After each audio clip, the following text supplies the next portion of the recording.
Hey guys, tonight we're going on a walk. Not just any walk, but one through a Victorian city right around tea time, where the air smells like roasted nuts, burnt sugar, and something vaguely buttery. You won't believe this, but almost none of it is what it claims to be. You're about to enter a world where food looks delightful, tastes sweet, and costs next to nothing, but carries a quiet cost no one talks about. A world where bright colours are a warning, not a treat.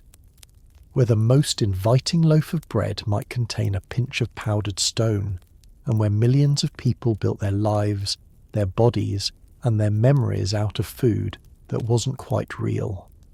Alright, before you get too cozy, go ahead and smash that like button and subscribe.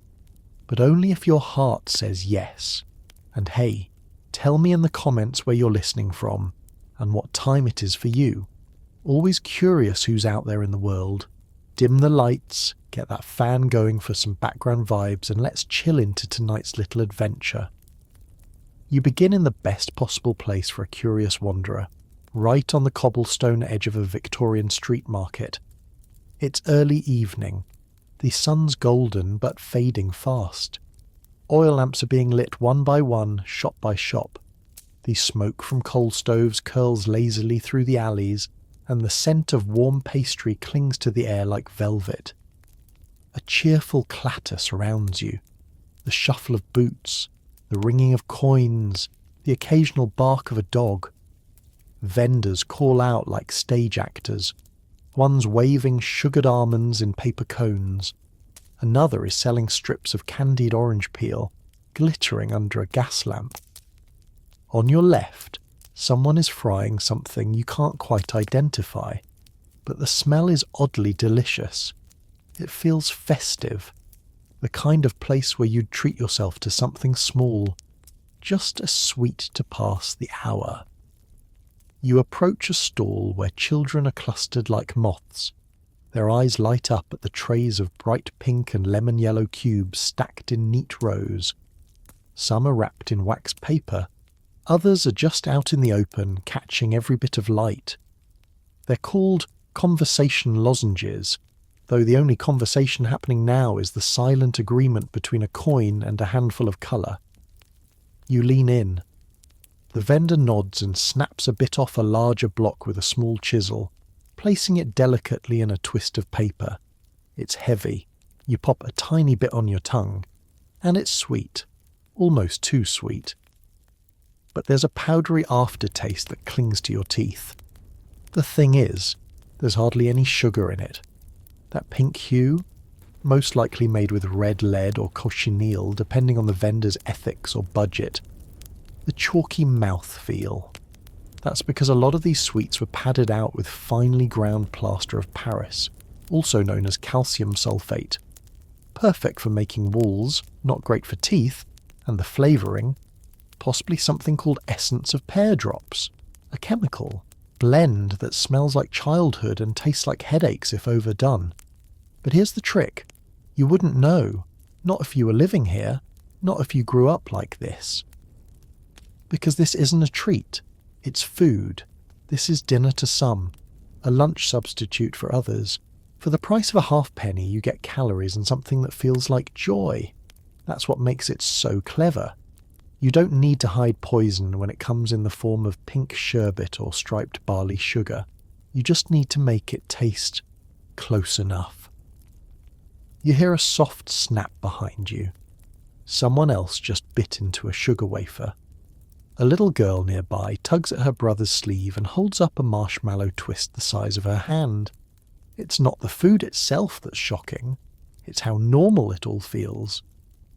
One elderly man standing by the toffee booth mutters that the old sweets were better.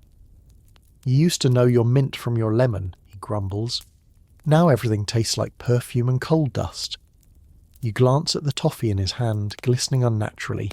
He eats it anyway. What's strange is how these stalls have evolved not out of deceit, but out of demand. Real sugar is expensive. Pure flavourings are rare. People want something sweet after work, and they want it cheap, and so the market, clever as ever, finds a way. The term junk food doesn't exist yet, but its spirit already lives in these stalls. You drift deeper into the market, into a narrow row between two larger shops where the crowd thins out. Here, the stalls are more relaxed, less shouting, more knowing glances. You stop at a booth with striped paper bags hanging from little hooks.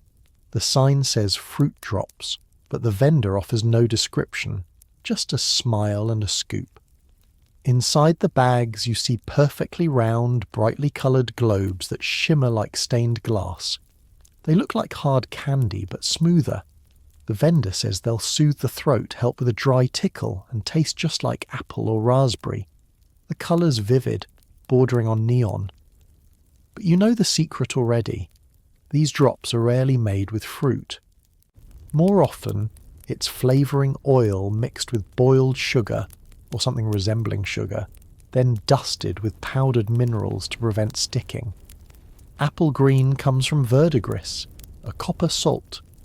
That raspberry red might be cochineal if you're lucky, or lead chromate if you're not. Yet even the vendor doesn't seem villainous. He shrugs when asked where the candies come from. Liverpool maybe, or imported, hard to say. Then adds, "They sell well when the fog's heavy. People like something bright when the air turns yellow." And there it is again, that quiet agreement between what people want and what the market offers. You spot a wooden crate nearby, filled with what looks like Turkish delight. But this batch has been cut with starch and dusted so heavily it leaves your fingers white. It's not dangerous exactly, just hollow, less satisfying, like food that's pretending. The truth is, these sellers aren't malicious alchemists.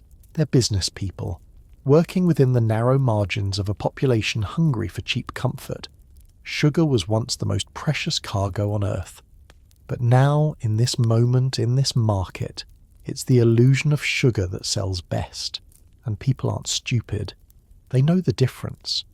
You overhear a woman advising her friend not to buy from the tall man with the striped apron. "His barley twists are made from boiled rope and varnish, I swear it," she says, half laughing. But her friend buys one anyway. It's a halfpenny. It's sweet enough. You pause by a basket of toffee pennies. They glisten with just a little too much sheen. When you lift one, it sticks slightly to the wax paper and leaves behind a faint residue. More oil than caramel. One bite in, and the flavour turns oddly metallic. You don't swallow it. You imagine a world where everything that sparkles, everything that smells sweet is exactly what it claims to be. But this is not that world.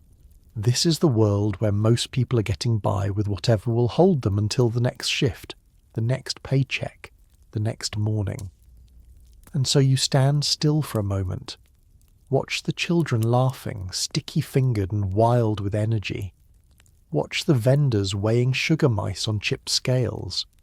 Watch the older gentleman sipping his licorice cordial with the serene patience of someone who's tasted every version of this street over decades. There's a beauty to it all, even in its fakery. The colours, the rituals, the small daily hopes. You turn to leave the market, hand still sticky, mouth still tingling from something vaguely fruity. The city is darkening now. Lamps flicker in shop windows, and behind you, the calls of the sweet sellers continue. Soft, persistent, almost musical. You've just had your first taste, and you're only at the beginning. You wake the next morning still thinking about that pink candy cube, the one that crumbled just a little too easily in your mouth. There was something about its texture, its chalky aftertaste, that lingers more in memory than on the tongue. So today, curiosity takes the lead. You're not just strolling now, you're investigating. The morning air in the city smells sharper, less caramel and spice, more coal and whetstone. You duck into a side alley off the main street, where smaller, quieter vendors are setting up under canvas sheets. There's a stall here you missed before. Its sign simply says sweets and savouries in curly red paint. That's where you begin. On the counter are familiar things: fudge squares, striped barley sugar sticks, even what looks like a cherry tart under a glass dome. But it's what's behind the stall that catches your eye. A shelf lined with jars, not candies, not treats, just powders and pigments and corked bottles. You squint at a few. Prussian blue, red oxide, alum, pearl white. These aren't exotic flavours, they're colours, and most of them come from minerals you'd expect to find in a paint shop, not a bakery. Here's something you didn't know last night. In Victorian England, colour meant everything. A white loaf was seen as purer, cleaner, classier. A bright green sweet looked more refreshing. A deep red drop signalled richness. So naturally, shopkeepers, and especially sweetmakers, did what they could to meet those expectations. Some used cochineal, a dye from crushed beetles, to create those glorious reds. Others opted for cheaper, man-made alternatives, like red lead, which could cause chronic fatigue and aching joints over time. But lead was bright, and it held its hue well in the shop window. The same went for yellows and greens. Turmeric was lovely, but more costly than turmeric's chemical cousin, chrome yellow, derived from lead chromate. A green apple candy might get its shimmer from verdigris or copper sulfate. Both looked stunning under gaslight. Neither belonged near a stomach. It wasn't always malicious. More often it was habitual. The people preparing these colours didn't necessarily see themselves as poisoners. They saw themselves as enhancers, helpers, matching their sweets to what the public already expected. The jar marked pearl white likely contained something like finely powdered chalk or gypsum, used to whiten sugar, make flour appear cleaner, and smooth out any inconsistencies in texture. Completely legal and common.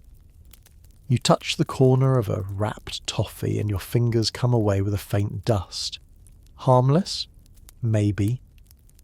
But you're beginning to understand why so many Victorian food inspectors carried small glass vials, droppers, and wire loops. Food was chemistry now. One chemist, decades from now, would write in his diary that a harmless pink peppermint contained a dash of iron oxide. Another noted that barley sugar left red, marks on blotting paper, a sign of cheap red pigment. Still, people bought it.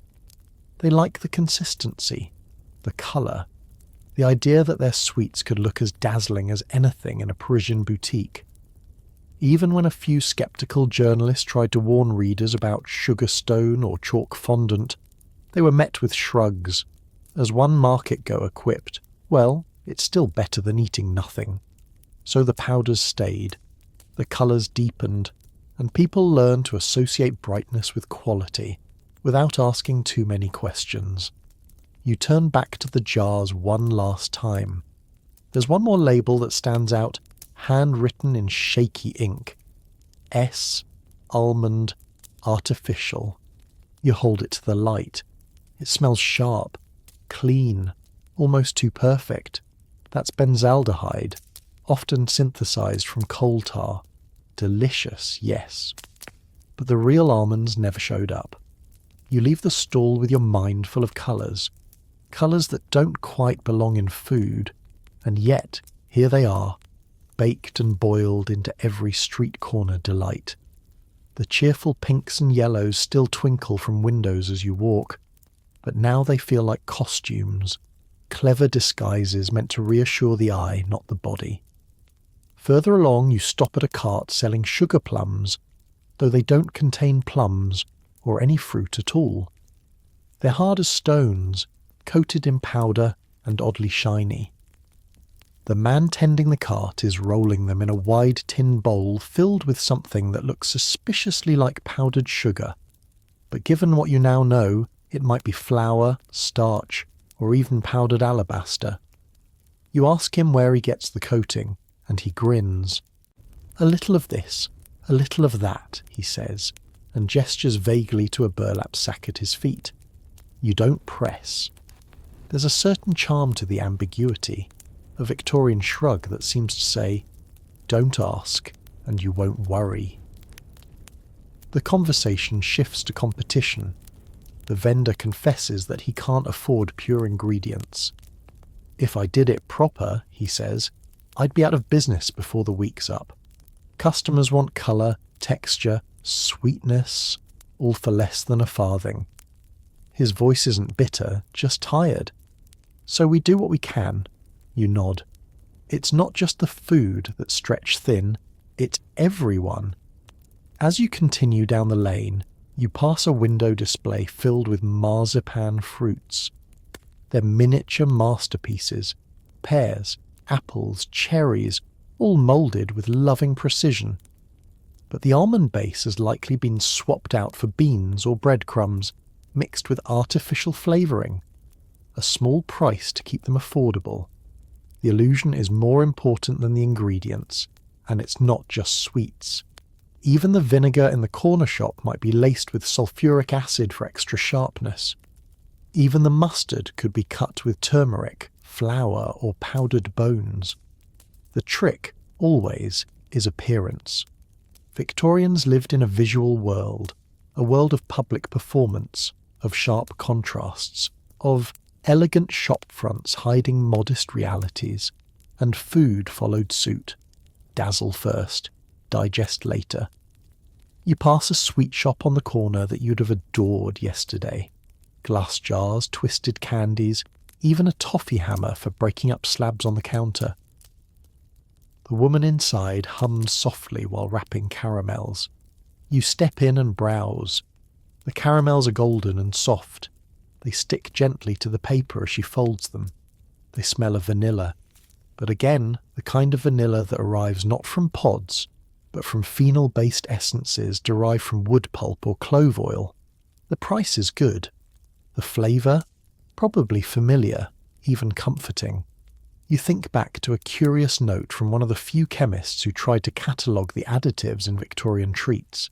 He described some fruit drops as tasting of cinnamon and copper wire.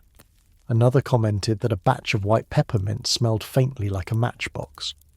But here's the thing. Many people grew up with those flavours. They weren't strange. They were normal, standard, expected. If a barley sugar didn't leave a metallic aftertaste, it felt off. And so the artificial became authentic by repetition. The public palate adjusted. This was the taste of the times. As you step back onto the cobblestones, a boy skips by, happily sucking on something bright purple. He grins at you with a sugar-coated smile and vanishes into the crowd. A horse cart rattles past. The wind carries a puff of cinnamon-sweet air that almost makes you hungry again. The market's rhythm continues, and somewhere in that swirl of scents and colours, the line between illusion and indulgence has completely disappeared. The next time you visit the market, you look not at the stalls but at the customers. It's mid-afternoon, and the streets are busier than usual. The factories have let out for the midday break, and a stream of workers filters toward the shop fronts, moving quickly, purposefully, like bees swarming a hive. You follow the tide and notice what's in their hands. Not meat pies or vegetables, not even loaves of bread. Just small parcels, paper cones of sweets, biscuits wrapped in waxed sheets, a strip of licorice, a penny bun. You realise this isn't just snacking. For many of them it's lunch, and not by choice. A young lad passes you, barely more than a teen, munching on a cube of what looks like honeycomb toffee.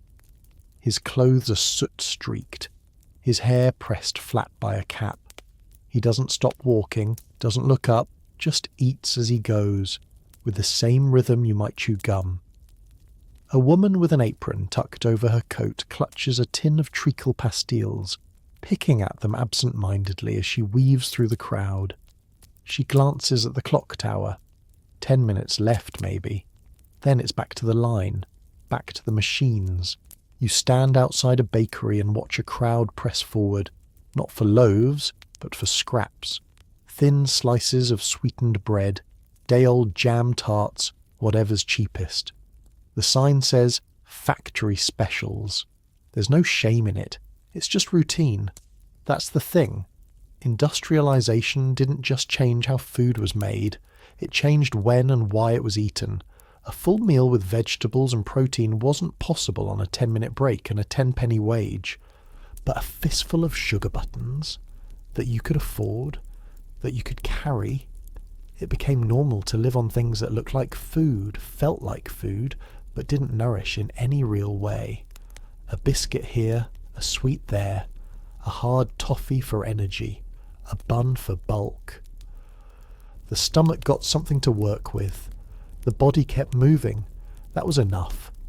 You see it most clearly in the younger ones. Not children necessarily, but young workers, just starting out, already leaning on the same patterns. One girl passes you with a small tin of acid drops and a heel of sweetened bread. She's not smiling, but she eats steadily, mechanically, like this is just what you do. You begin to notice how well the market caters to this lifestyle. Every stall is designed for speed. Grab, unwrap, chew. No sitting down, no cutlery, no conversation. It's food that disappears as quickly as it's sold. One vendor is selling fig cakes that contain no figs, just thick jam pressed between pastry layers. They're cheap and dense, and they vanish quickly into passing hands. The same goes for the fruit pies filled with turnip jam dyed red. But no one complains, not loudly, because it works. Because even if you know there's no real plum in the plum cake, it still fills a space in your day. The deeper truth settles in slowly. Victorian junk food didn't conquer the working class with flavour. It conquered with function. It was fast, portable, filling, and in its own way comforting.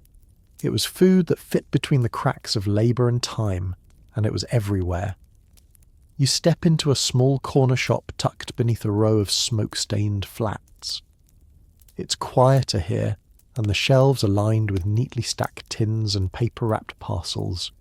The shopkeeper, a man with a tidy moustache and a meticulous way of arranging his jars, nods politely but doesn't say much. You take your time, observe.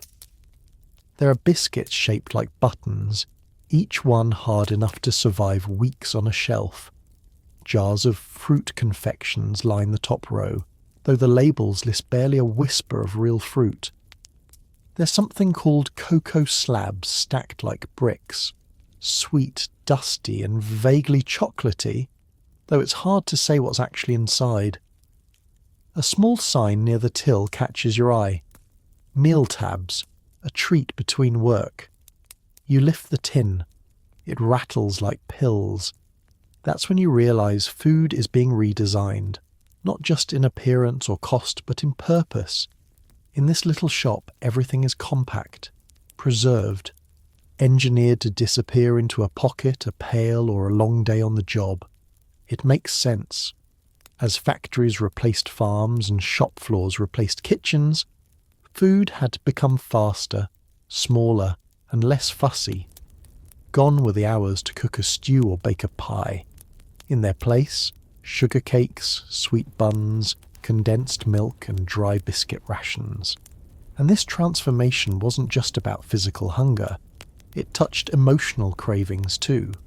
These little packets of sweetness, these bright paper wrappings, gave people a feeling of small indulgence, a moment of control, something pretty in the middle of soot and time cards. You strike up a quiet conversation with the shopkeeper, asking how business is. He shrugs. Steady, he says. They come for the same things each day. The jam rolls, the lemon drops. I try to keep them in stock. No time for flour sacks or whole loaves anymore. He gestures toward a row of biscuit tins. They like the ones that crunch loudest. Says something, doesn't it? Then he chuckles, half to himself. You imagine the lives tied to each of these sweets. The woman who breaks a sugar cube in half to make it last her shift. The boy who nibbles at a licorice stick all afternoon. The clerk who pockets a hard mint before walking into another long hour behind a desk. It's not gluttony. It's survival, gently wrapped. Out on the street again, you notice the pattern more clearly. There's a bakery selling steam buns that can be cooked quickly and eaten cold. A sweet stall advertising no crumb cakes for easy transport. Even tea is offered in a condensed syrup form, ready to dilute and sip in 5 minutes flat. Victorian junk food isn't just food, it's time management, it's calorie budgeting, it's the business of staying upright. And slowly, it's replacing older customs. Meals at home become rarer. Shared suppers shrink into solitary snacks. Family recipes give way to factory formulas. You pass a young man leaning against a lamppost, unwrapping a barley sugar twist. His hands are rough, his collar undone. He looks tired, but satisfied. He's fed, in his own way. The sugar glints in the evening light like amber, and somewhere deep down you understand. It's not just a treat, it's how the century keeps turning. You head toward a bakery next, one of the neighbourhood favourites judging by the foot traffic. The shop window is inviting, fogged slightly with warmth from inside. Loaves are stacked in pyramids behind the glass, golden brown, with crisp crusts and soft centres. There's the faint scent of yeast and sugar in the air. It smells like comfort, like tradition, like something trustworthy. But as you step inside, the story grows more complicated. You stand near the back counter, watching the baker slice open a loaf for a customer. The inside is dazzlingly white, almost unnaturally so. It looks pristine, clean, a perfect contrast to the soot-covered streets outside. And yet, something about it gives you pause. You glance around the shelves. All the bread here seems unusually light, not just in colour but in weight. The crusts break too easily. The crumb is dry, even while fresh. You lift a small roll from the sample tray. It crumbles between your fingers before you can take a bite. The secret lies in what isn't on the label: alum. In Victorian England, bakers often added alum, a compound traditionally used in tanning leather, to make flour appear whiter and improve the texture of low-quality dough. It gave poor flour the appearance of purity. It stiffened the loaf, and most importantly, it fooled the eye. You can almost hear the reasoning in the baker's head. Good flour is expensive. Bleached flour looks luxurious. White bread is what everyone wants. So you stretch the ingredients, make do, add a little something extra. And here's the twist. It wasn't illegal. Not then, not exactly. Food laws were vague. Inspections were rare. As long as the bread didn't immediately make someone ill, it passed. You take a bite of the roll. It tastes fine. A little bland. Dry, perhaps. But it's bread. And that was often enough for a city that needed calories more than flavour. A young clerk beside you buys 3 rolls and asks for them to be split with treacle. It's his lunch, he explains. The dark syrup helps it stick to your ribs, he laughs, rubbing his stomach. You notice he doesn't ask what's in the bread, just smiles and pays. Behind the counter, the baker is already shaping the next batch. He dusts the bench with flour that may or may not be pure. You see the small tin nearby, unlabelled. Just enough alum added to stiffen the dough and stretch a bag of flour an extra dozen loaves. And it's not just this bakery. You've heard the stories now, of powdered bone added to bread, of chalk used to extend flour, of mashed rice folded in to bulk it out. None of it dangerous in small amounts, but none of it honest either. What's most striking is the normality of it all. No one in the shop seems concerned. The loaves are flying off the shelf. People like the way the bread looks. It's neat, uniform, easy to slice. It toasts well. Sandwiches hold together. But the long-term cost?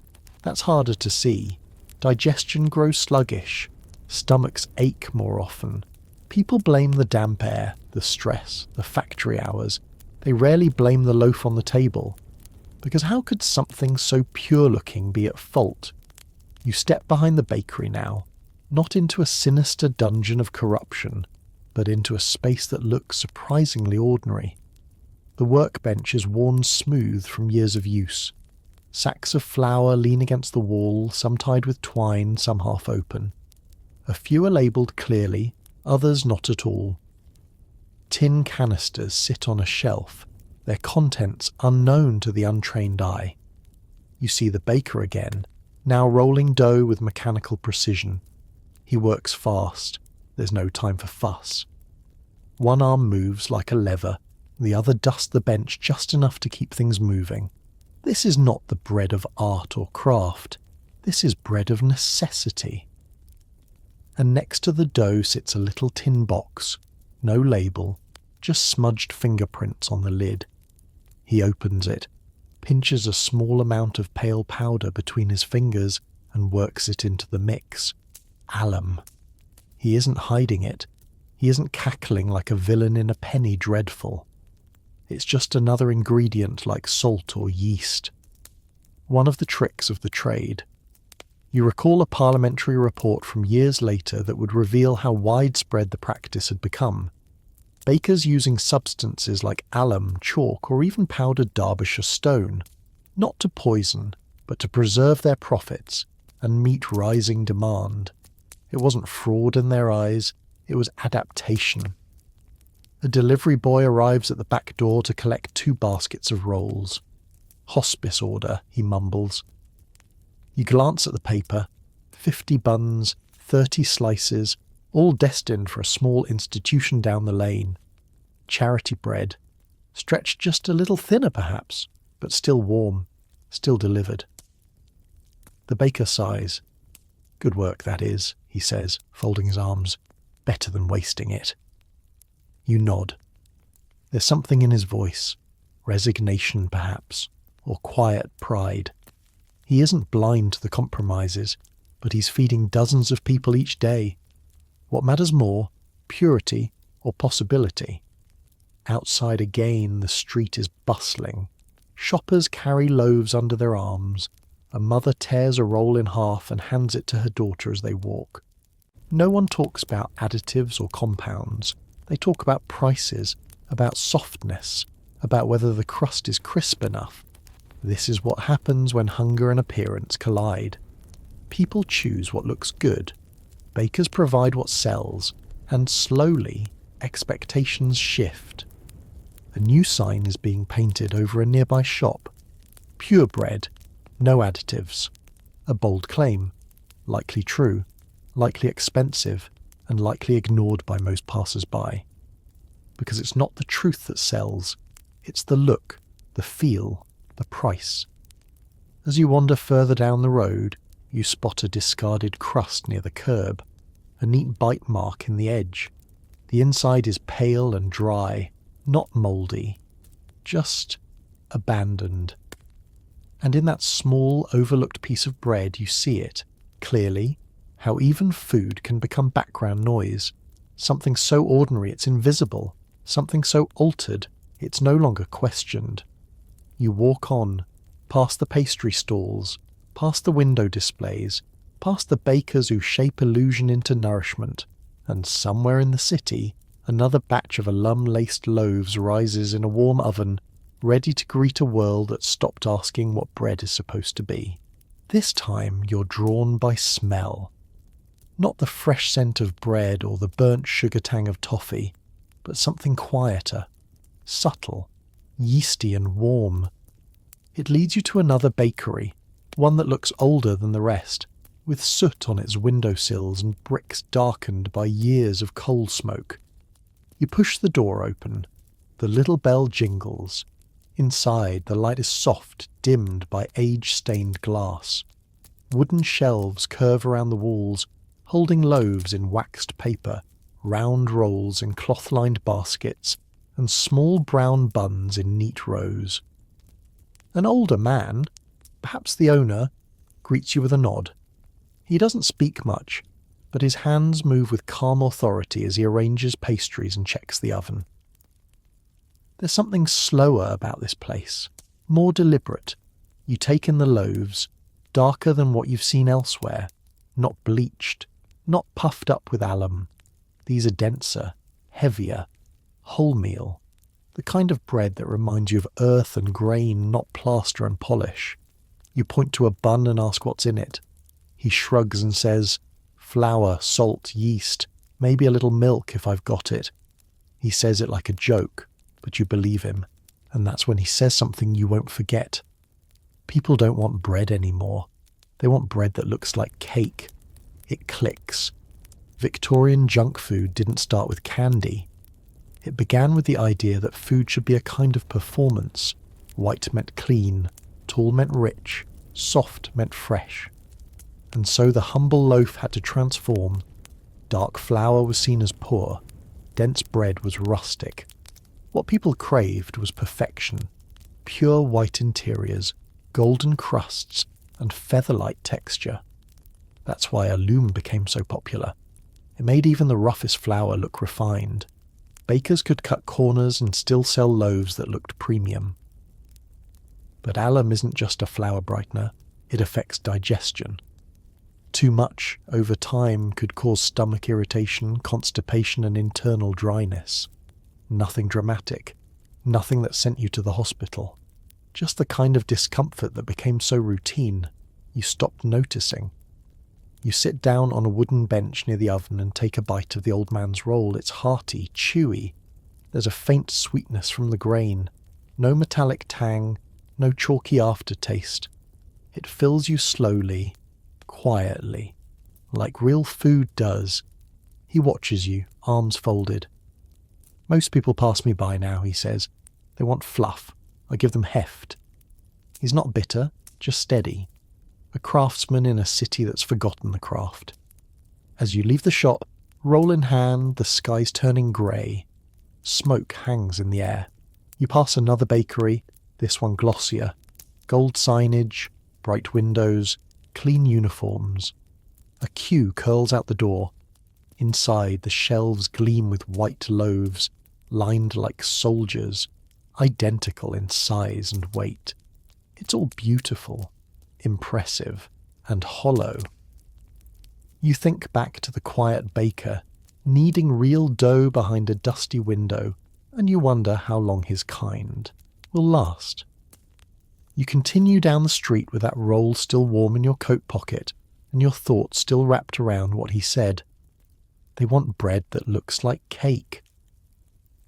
The idea lingers as you wander past a new kind of shop, an early fancy grocer, the kind that caters to the emerging middle class.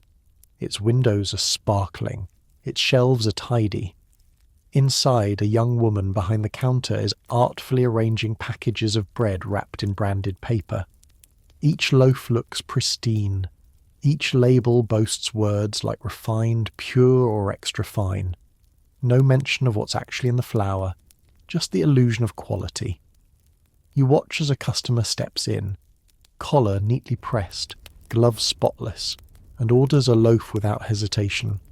She doesn't inspect it, doesn't question the whiteness or the feel. The wrapping is enough. The experience is enough. The bread's job is not to nourish. It's to fit an image. This is the new direction. Food as fashion. And alum-lace bread was right at the centre of it. It allowed bakers and grocers to meet demand without investing in higher quality grain. It kept loaves light, stretched flour supplies, and made even modest bakeries look modern and successful. You pause at a bench and watch carts roll by, some delivering ice, others carrying stacks of boxed loaves to nearby shops. The bread market has become industrial, scaled, repeatable. You recall a pamphlet you saw once arguing that bread should be a uniform product, unaffected by harvest or season. That was the promise. A loaf that never changed, never failed. A loaf as predictable as a clock. But predictability had its cost. Even as early as the 1850s, physicians were quietly observing a pattern. Stomach troubles on the rise, digestion sluggish, bowels inconsistent. But who could prove it was the bread? People blamed stress, or city air, or heredity. The loaf on their plate was too familiar to question, and the idea of returning to darker, heavier bread, that felt like going backwards, a poor man's loaf, a peasant's slice. No, the goal was softness, whiteness, elegance, bread that tore apart like sponge and melted under jam. That made you feel, just for a moment, like life was easier than it really was. You wander back to the quiet street from earlier and notice something curious. The old baker's shop has no queue, but a few neighbours are chatting outside. One of them holds a small basket of rolls. She smiles as she talks. Her hands are flour-dusted. She looks like someone who remembers. And maybe that's the quiet truth here.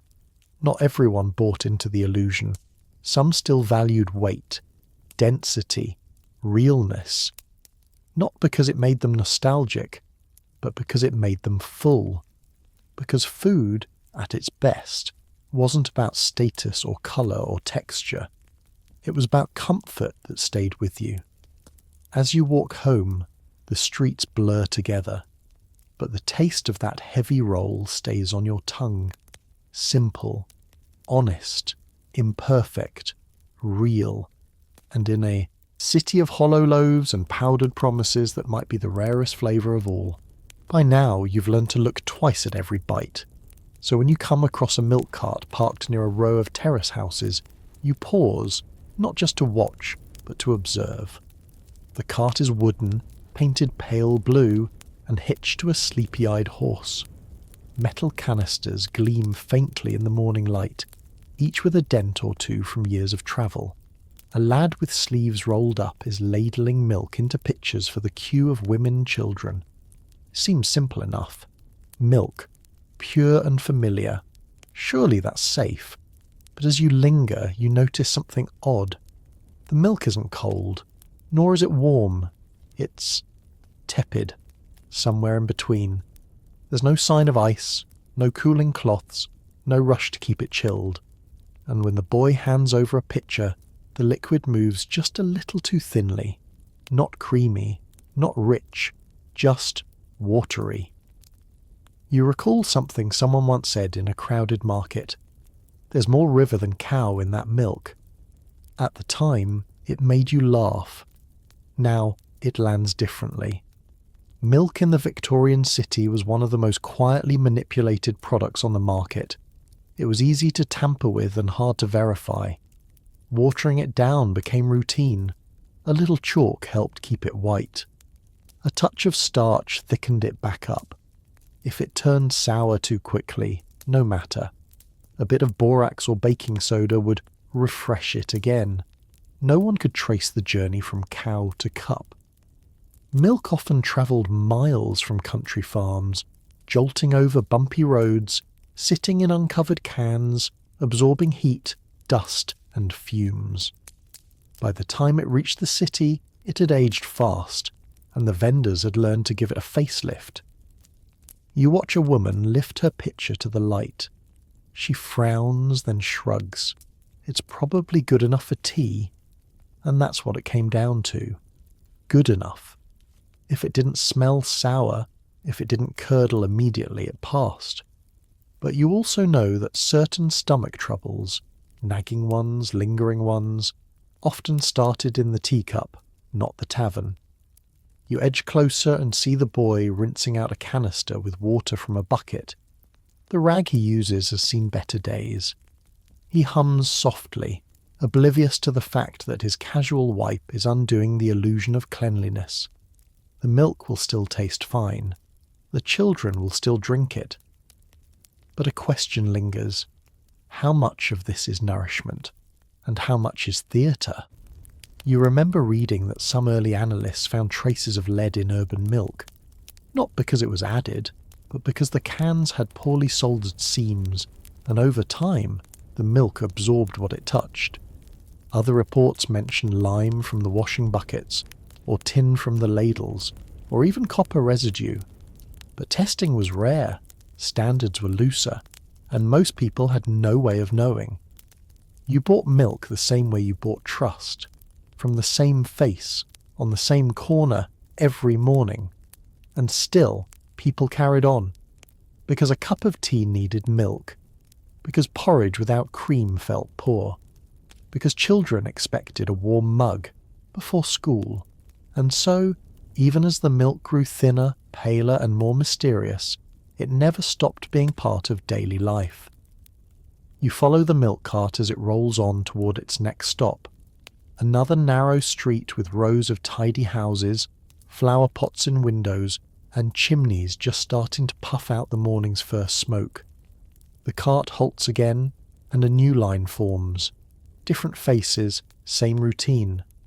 You stand near the back, just watching now.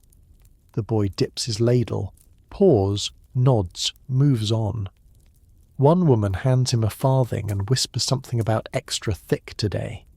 He winks and nudges a different canister forward, its lid worn smooth, the spout slightly shinier from use. Curious, you step closer and glance into that canister.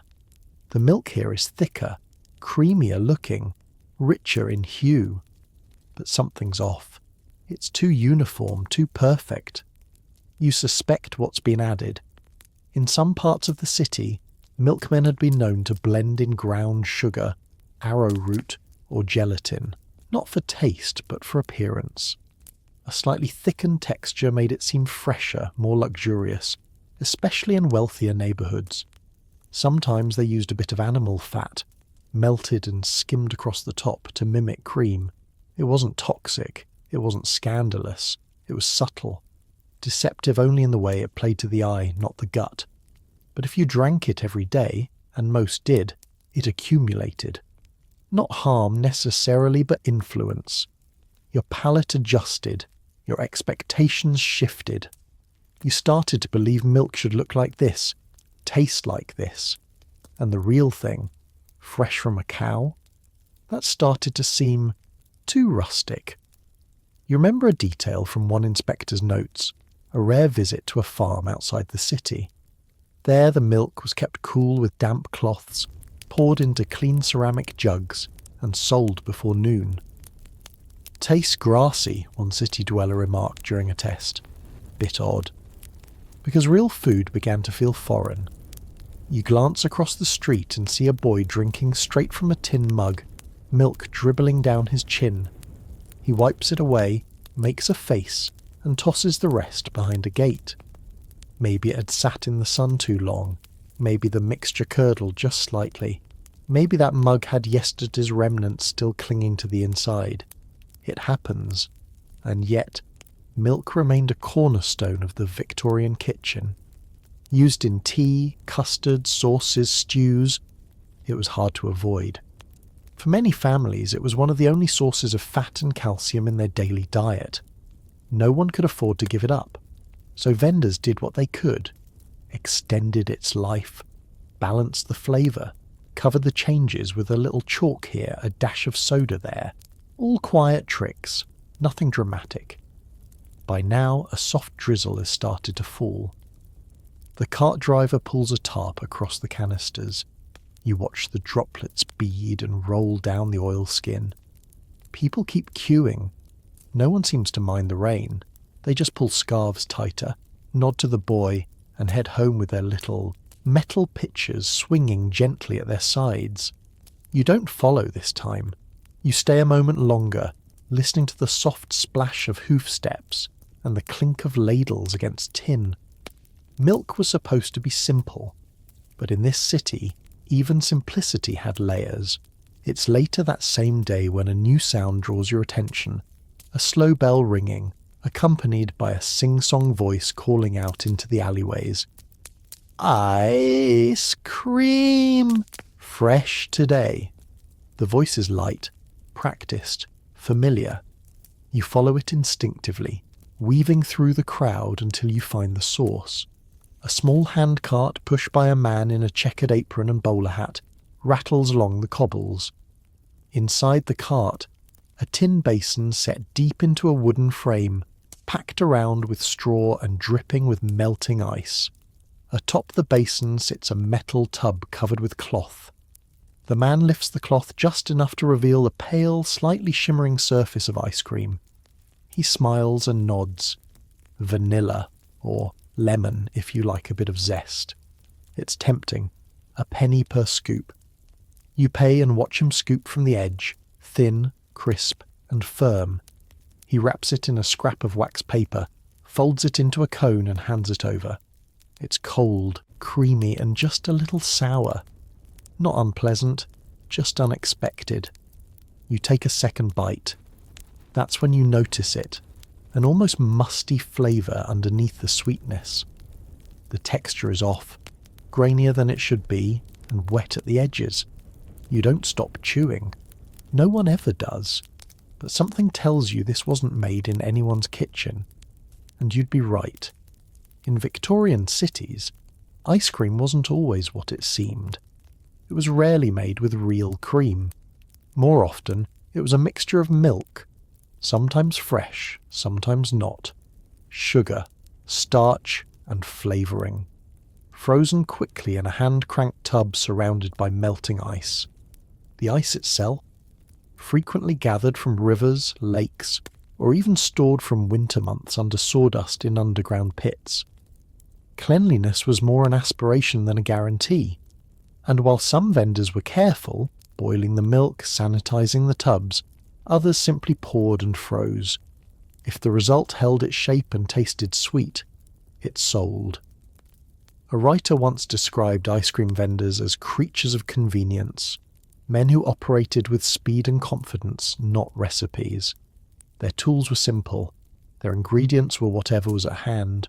One common shortcut, using arrowroot or flour to thicken the base. Another, adding saccharin or treacle instead of real sugar. It saved costs and masked any odd aftertastes. You lean against a nearby post and look around. A small group of children have gathered by the cart. Their faces light up as the vendor scoops dollops onto slivers of stale bun, forming makeshift sandwiches. A clever way to stretch the serving. They laugh as it drips down their fingers. And still, you can't help but wonder, what's really in the tub? The answer might be, nothing terrible, but also nothing you'd expect. There might be a hint of margarine, or beef fat, or old milk revived with baking soda. There might be traces of saltpeter used to hold the temperature longer. If the vendor was especially daring, even soap shavings have been known to find their way into the mix to create that rich, foamy texture. And yet, the treat holds power. Ice cream was novelty, luxury, cold food in a hot, smoky city. It brought joy, even if the sauce was a little suspect. You take a final bite, noticing now how quickly it's melting into the paper. The texture is changing. The warmth of your fingers is unravelling it. Fast food in the truest sense, and you realise you've eaten it all anyway. As the ice cream cart rattles away, its bell fading into the maze of brick alleys and iron fences, you linger a little longer. A drizzle begins, soft, barely enough to dampen your collar, but it's enough to clear the street of most passers-by. Still, a few loyal customers remain, huddled under awnings, clutching their cones like tiny trophies of defiance.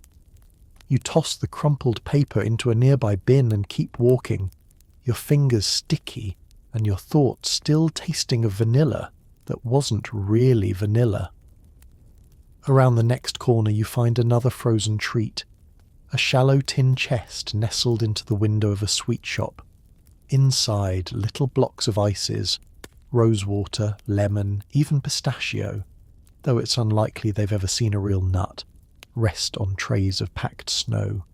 They look elegant, brightened with food colouring and glistening under a pane of glass. But you know now how quickly that sheen fades once it touches warm hands. The shopkeeper inside is fanning herself with a newspaper. She glances up at you with a practised smile, one hand still resting on the scoop beside her. You ask her how long the ice has lasted today. Long enough, she replies. Long enough to sell it before it puddles. That's the quiet rule of Victorian ices. Serve it before it surrenders. If it holds shape, it's fine. If it sags, sell it faster. Waste nothing. Time is the real enemy, and time in this city doesn't forgive food that needs special treatment. Without mechanical refrigeration, most ice cream was a balancing act. Stored in straw-packed barrels or chipped off grape blocks harvested months ago, it had to be protected constantly from heat, movement, and delay. Some vendors managed beautifully, others merely survived. And what happened after the sale? That wasn't their concern. You once read that certain ices, particularly the cheaper ones, were flavoured with ester compounds, synthetic imitations of fruit or flower scents. Pear, banana, almond, even pineapple. They could be made from alcohols and acids blended together, sometimes in backroom apothecaries or kitchens shared with other trades. The result was intensely aromatic and convincingly sweet, but not quite natural. Still it sold. Even Queen Victoria herself was known to enjoy ices at formal banquets, though hers likely bore no resemblance to the block you just nibbled on. The royal version was made with real cream, imported fruits, and snow gathered by servants from distant hills. Yours was likely blended in the back of a shop, frozen with lake ice, and flavoured with oil of lemon or artificial rosewater, fragrant, fleeting, and just cold enough to impress. You smile at the thought, two worlds, connected by a shared craving for sweetness on the tongue. The rain picks up slightly. The awning overhead drips in a steady rhythm. You step back into the street, passing another vendor now covering his cart with oilcloth, the remaining ices melting silently beneath. No one looks disappointed. It's part of the ritual. Catch it while you can. Eat it before it runs. And as the last drops of your ice cream memory vanish from your fingertips, you realise something simple. The charm was never just in the taste. It was in the chase. A race against the sun, against time, against spoilage. The delight of a cold treat offered briefly vanishing completely. You lick your fingers one last time and keep walking. It's late afternoon now, and the city's rhythm has shifted. The markets are quieter, the delivery's slowing, but you're still on the hunt. Curious, watchful, following the next scent. This time, it's savoury. You round a corner into a less polished part of town, where the cobbles are uneven and the shop signs hang at slight angles.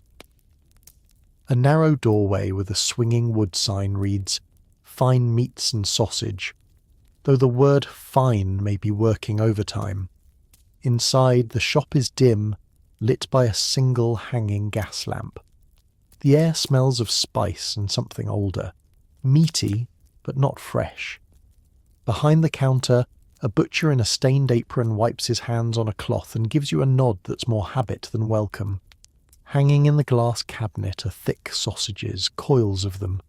Some are reddish-brown and plump, others pale and oddly speckled. You tap the glass and ask, "What's in these?" The butcher shrugs. "Beef in that one, pork in the other. Mostly." Mostly. Victorian sausages, particularly those sold in poorer districts, were famously flexible in their ingredients. A little meat, certainly, but also rusk, breadcrumbs, suet, and sometimes what was politely called offcuts, cartilage, gristle, even connective tissue ground so fine you'd never notice. And if the meat wasn't quite fresh, no need to toss it. A touch of salt, a pinch of pepper, a splash of vinegar, and if needed a bit of red colouring, cochineal or even iron oxide to restore that healthy hue. Tie the casing, twist it neat, and onto the tray it goes. You look closer. One of the sausages glistens unnaturally. It's not sweat from the casing, it's something else. A thin coat of fat or oil brushed on to catch the light. It gives the appearance of moisture, freshness, as if it were just made this morning. The truth, it could have been made days ago, or longer, preserved, repackaged, and rotated.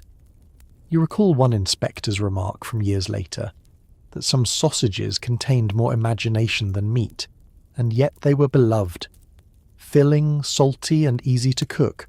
Toss one into a pan with onions and tea and you had dinner. There's a plate of meat pies on the counter, each about the size of your palm. Crimped edges, golden crust, steam still curling up from a cracked lid. But the filling could be anything. Often a blend of low-cost cuts, minced finely and padded with seasoned flour or potato mash. You buy one, because of course you do, because it smells good, and because, like everyone else, you want something warm and solid in your hands. It tastes fine, savoury, peppery, a little soft. You try not to think too hard about what you're chewing. The texture is even. The spices do their job, and the crust, buttery and crisp. It's easy to understand why these sold by the hundreds on factory lunch breaks. You step back outside, still chewing, as the butcher returns to trimming another cut at the block. A tin pail sits beside him, filled with trimmings. He glances at it, then pours it into a basin behind the counter. Waste not. In the distance, another meat cart arrives to restock for evening trade. The driver lifts covered trays down onto the curb. It's impossible to say what's inside. Chops, maybe. Or more sausage. It doesn't matter, as long as it's seasoned right. You continue your walk through the streets, now trailing the scent of cooked meat and wood smoke. The savoury air is comforting in a way that overrides hesitation. After all, even with all the unknowns behind the butcher's curtain, the city still runs on these foods. They're everywhere. They work. You pass a group of boys sitting on the steps of a corner shop, sharing a sausage roll between them. The crust is crumbling. The filling is almost indistinguishable, dark, soft and peppery. One boy takes a bite and passes it along. None of them ask what's inside. They don't need to. It tastes familiar, salty, warm. That's enough. Victorian sausages were never just about meat. They were about thrift, texture and availability. Butchers learned early that as long as the product looked good and held together, the rest was negotiable. Ground oats, beef blood, suet and bread could all be mixed into a convincing shape. If it sizzled in a pan and didn't smell sour, it sold. One particularly common trick was to use preserved trimmings, bits of older meat kept cold or soaked in brine until needed. A bit of spice masked any musty note, and colour easily fixed. A few drops of meat dye gave even the most tired cut a fresh reddish blush. As you pass another shop, you catch sight of a large ham hanging in the window, glistening and perfectly pink, almost too pink. You remember a detail you once read. Some hams were treated with saltpetre to preserve their colour and prevent greying. It worked well. It also gave the meat that signature rosy hue, even after months of storage. You pause at a grocer's stall now, this one offering sliced cold meats and small pies wrapped in muslin.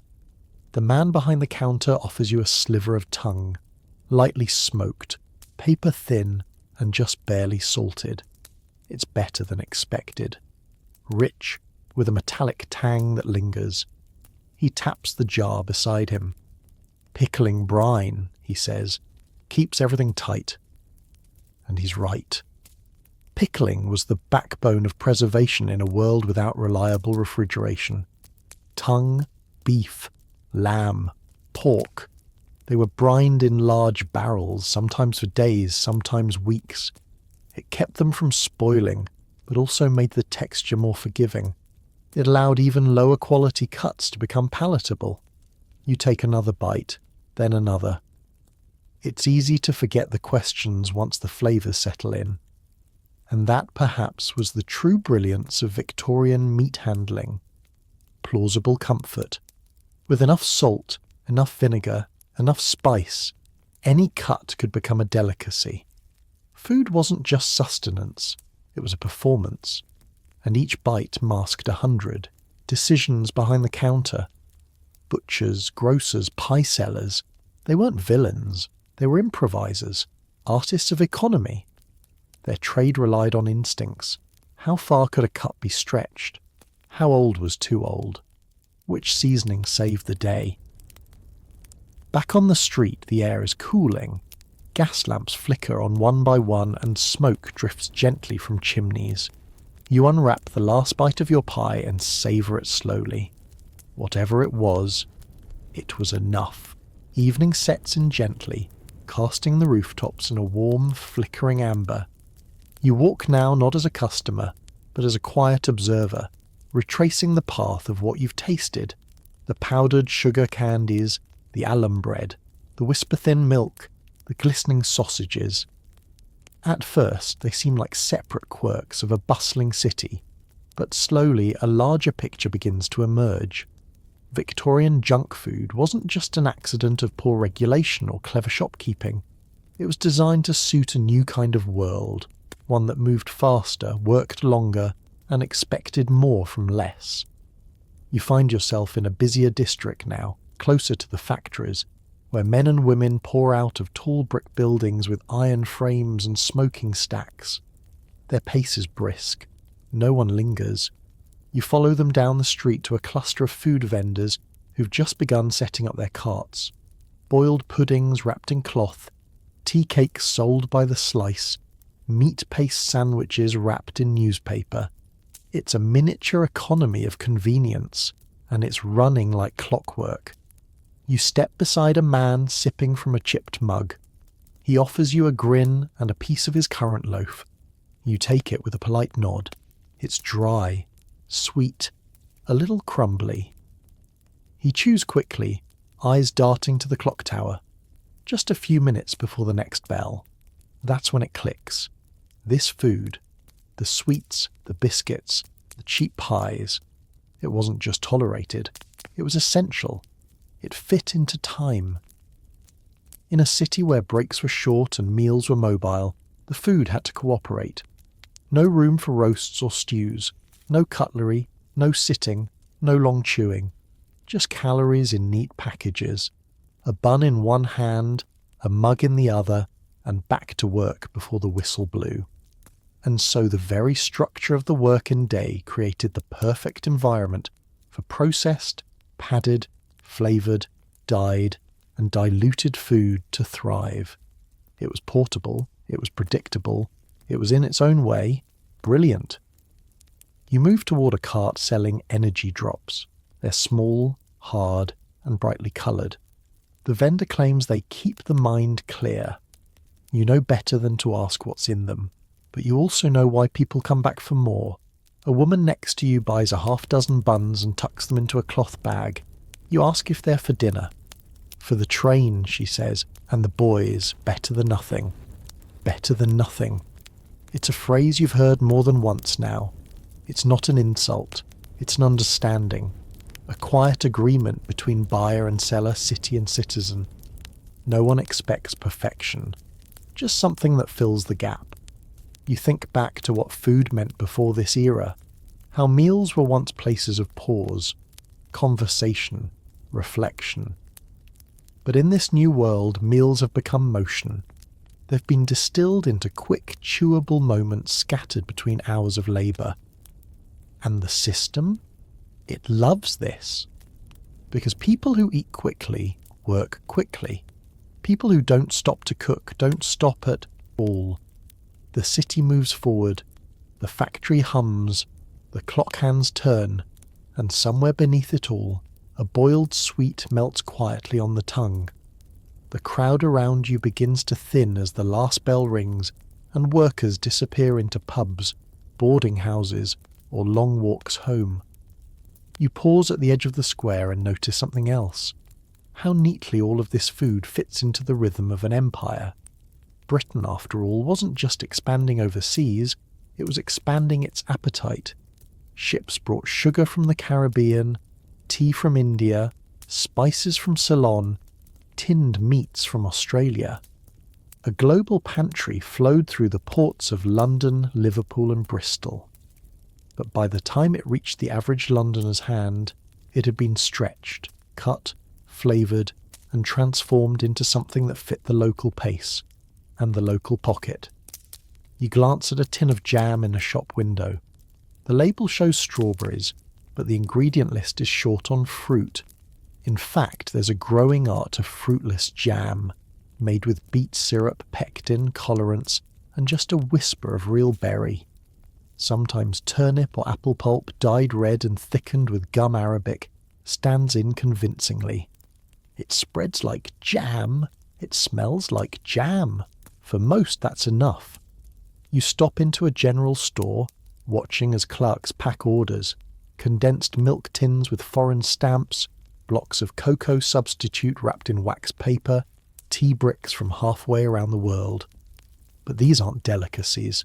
They're basics, daily staples, inexpensive, concentrated, long-lasting, perfect for a workforce with no time, little storage, and tight budgets. Even the tea, once a symbol of elegance, has become part of the factory lunch. Strong, dark, sometimes astringent, steeped quickly and served with chalk-thinned milk and a few spoonfuls of coarse sugar. Food has become an engine, one bite at a time, and behind that engine a quietly brilliant system. Not malicious, just efficient. Colonial imports allowed for cheap sweetness. Local additives stretch that sweetness further. Flavourings replace perishables. Colorants masked age. And every step in the process, each little compromise, added up to something fast, shelf-stable, and satisfying enough. You wander past a bookshop and notice a pamphlet in the window, titled The Chemistry of Daily Food. Its pages, if you flip through them, would list the compounds behind your breakfast and the pigments in your supper. There are no protests, no boycotts. Just the quiet curiosity of a few thinkers writing to those who might listen. Most people aren't listening, they're living. In the boarding houses, dinners are simple. A slice of white bread, a sliver of cheese, maybe a boiled pudding or a shared sausage roll. You walk by a tenement window and see a table set for 3. Nothing extravagant, just a plate of pickled eggs, a jug of thin tea, and a pot of mustard. One child stirs treacle into cold porridge. The room smells faintly of vinegar and salt. And in all of this, the sugars, the dyes, the starches, there's something else too. A resilience. A city finding its way to feed millions without enough time, enough money, or enough fuel. Was it perfect? No, but it worked. And as the sky darkens fully, and the gas lamps burn steady against the fog, you realise that Victorian junk food wasn't just a quirk of the age. It was the taste of progress. Fast, cheap, and just believable enough. By now, your senses have sharpened. You notice things more quickly. Colours too vivid, textures too smooth, smells just slightly off. So when you step into a narrow lane that branches behind the factories, and the scent of warm gruel and sweet starch wafts toward you, you follow it without hesitation. It leads to a small canteen, not a restaurant exactly, just a shared kitchen run out of a converted storeroom, with benches arranged beneath rows of wooden beams and walls blackened from years of smoke. There's no sign out front, just the sound of ladles clinking against pots. Inside, it's bustling. Tired workers crowd the tables, their plates filled with simple, familiar fare. Thick slices of sweetened bread, ladles of gruel, penny pudding slices and mugs of milky tea. Some talk softly, others eat in silence, heads low, eyes half-lidded with fatigue. The food here is humble, but not unpleasant. It's designed to fill space. Warm starch, soft textures, mild flavours, nothing spicy, nothing sharp. Just energy for the road ahead or the workday behind. You take a seat and observe the steaming bowls being dished out. Gruel thickened with flour and sweetened with syrup. Bread topped with what looks like plum jam, though it likely contains more apple or beet than plum. The pudding, brown and dense, smells of treacle, clove and nutmeg, but you suspect there's hardly any real spice, just molasses and imagination. Still, it's hearty. It sticks to the ribs. You ask the cook, a cheerful woman in a flour-dusted apron, how long she's been serving this fare. 20 years near enough, she says. Started when the laundry across the street opened. Had to feed the girls something they could eat fast. And that's just it. This isn't food for pleasure. It's food for continuity. Calories over flavour. Warmth over variety. Fill the belly, soothe the nerves, move along. You glance into the kitchen behind her and spot tubs of flour marked bulk blend, tins of treacle, and jugs of diluted milk. On a high shelf, a small tin of cocoa powder substitute. Everything built to stretch, built to serve many, built to keep moving. There's no shame in it. If anything, there's a kind of quiet pride. These dishes aren't lavish, but they're steady, predictable. When you only have 15 minutes to rest, there's comfort in knowing the pudding will be the same as yesterday and tomorrow. At the next table, 2 workers are trading bites from each other's plates. Yours got more jam, one says. The other grins and replies, "You're just jealous I got the purple end." You smile. Even here, even now, sweetness has become something you chase. You don't expect fruit. You don't demand purity. But if your spoon finds that one corner with the most syrup, it feels like a win. That's what junk food gave the city. Not just flavour or speed, but little victories, familiarity, repetition, the illusion of variety through presentation and colour, and the chance to taste something indulgent, even if it wasn't. You scrape the last bit of pudding from the dish and look around. Plates are being cleared, tea refilled, boots stamped against the cold stone floor. Then, one by one, the room begins to empty again. Back to work. Back to life. Back to the rhythm that never quite stops. You linger for a moment longer in the canteen as the bench is empty. The light has changed. The golden hue of gas lamps now casts soft halos on every surface, catching in the steam that still rises gently from abandoned mugs of tea. There's a strange peace here, in this in-between moment, when one wave of people has gone and the next hasn't yet arrived. The cook hums softly as she scrapes out the pudding tin. What remains is stuck in the corners, burnished, sticky, familiar. You ask her how long a batch like that lasts. "Depends," she says. "Some days it's gone before lunch. Other times I've got to dress it up a little to move it." She gestures toward a small bottle beside the stove. Bit of colouring in the syrup helps, makes it look newer. You nod. By now, you've heard that story more than once. If it looks right, it sells. You walk back out into the lane, past the soft glow of windows toward another building with the faint scent of hot sugar wafting through the cracks. A sweetworks factory. Just one of dozens tucked throughout the city. And in there, sugar isn't just sold, it's sculpted. The door is cracked open, and with a glance inside you spot trays of glossy sweets being cooled on metal tables. Boiled candies, barley twists, and long sticks of peppermint are poured, stretched, cut. The men working the sugar wear thick gloves and aprons. It's more chemistry than cooking. You recognise some of the colours. Vivid green, cherry red, sapphire blue. Each batch is portioned and packaged, some destined for sweet shops, others for carts, some perhaps headed straight to canteens like the one you just left. But not all the ingredients are sugar. Molasses is used in the place of honey. Starch replaces fruit pulp. Treacle gives the illusion of richness. And where real flavours fall short, there's always essence. Banana, lemon, almond, all sold by the bottle, often manufactured from coal tar or wood pulp derivatives. The result? Food that whispers of fruit and luxury, but only whispers. You remember hearing once that some sweets were coated in mineral powder to keep them from sticking in damp weather, and that peppermint drops were sometimes laced with just a touch of powdered alum, giving them their signature snap and sparkle. Inside the factory, a man tosses a handful of green sweets into a jar and seals it with wax paper. The label reads, "Herbal pastilles for the voice." You know they're really just sugar, starch and eucalyptus essence. But the promise on the label for the voice gives it an air of purpose, and that's the quiet genius of this era. The line between food and function, between nourishment and novelty, becomes blurred.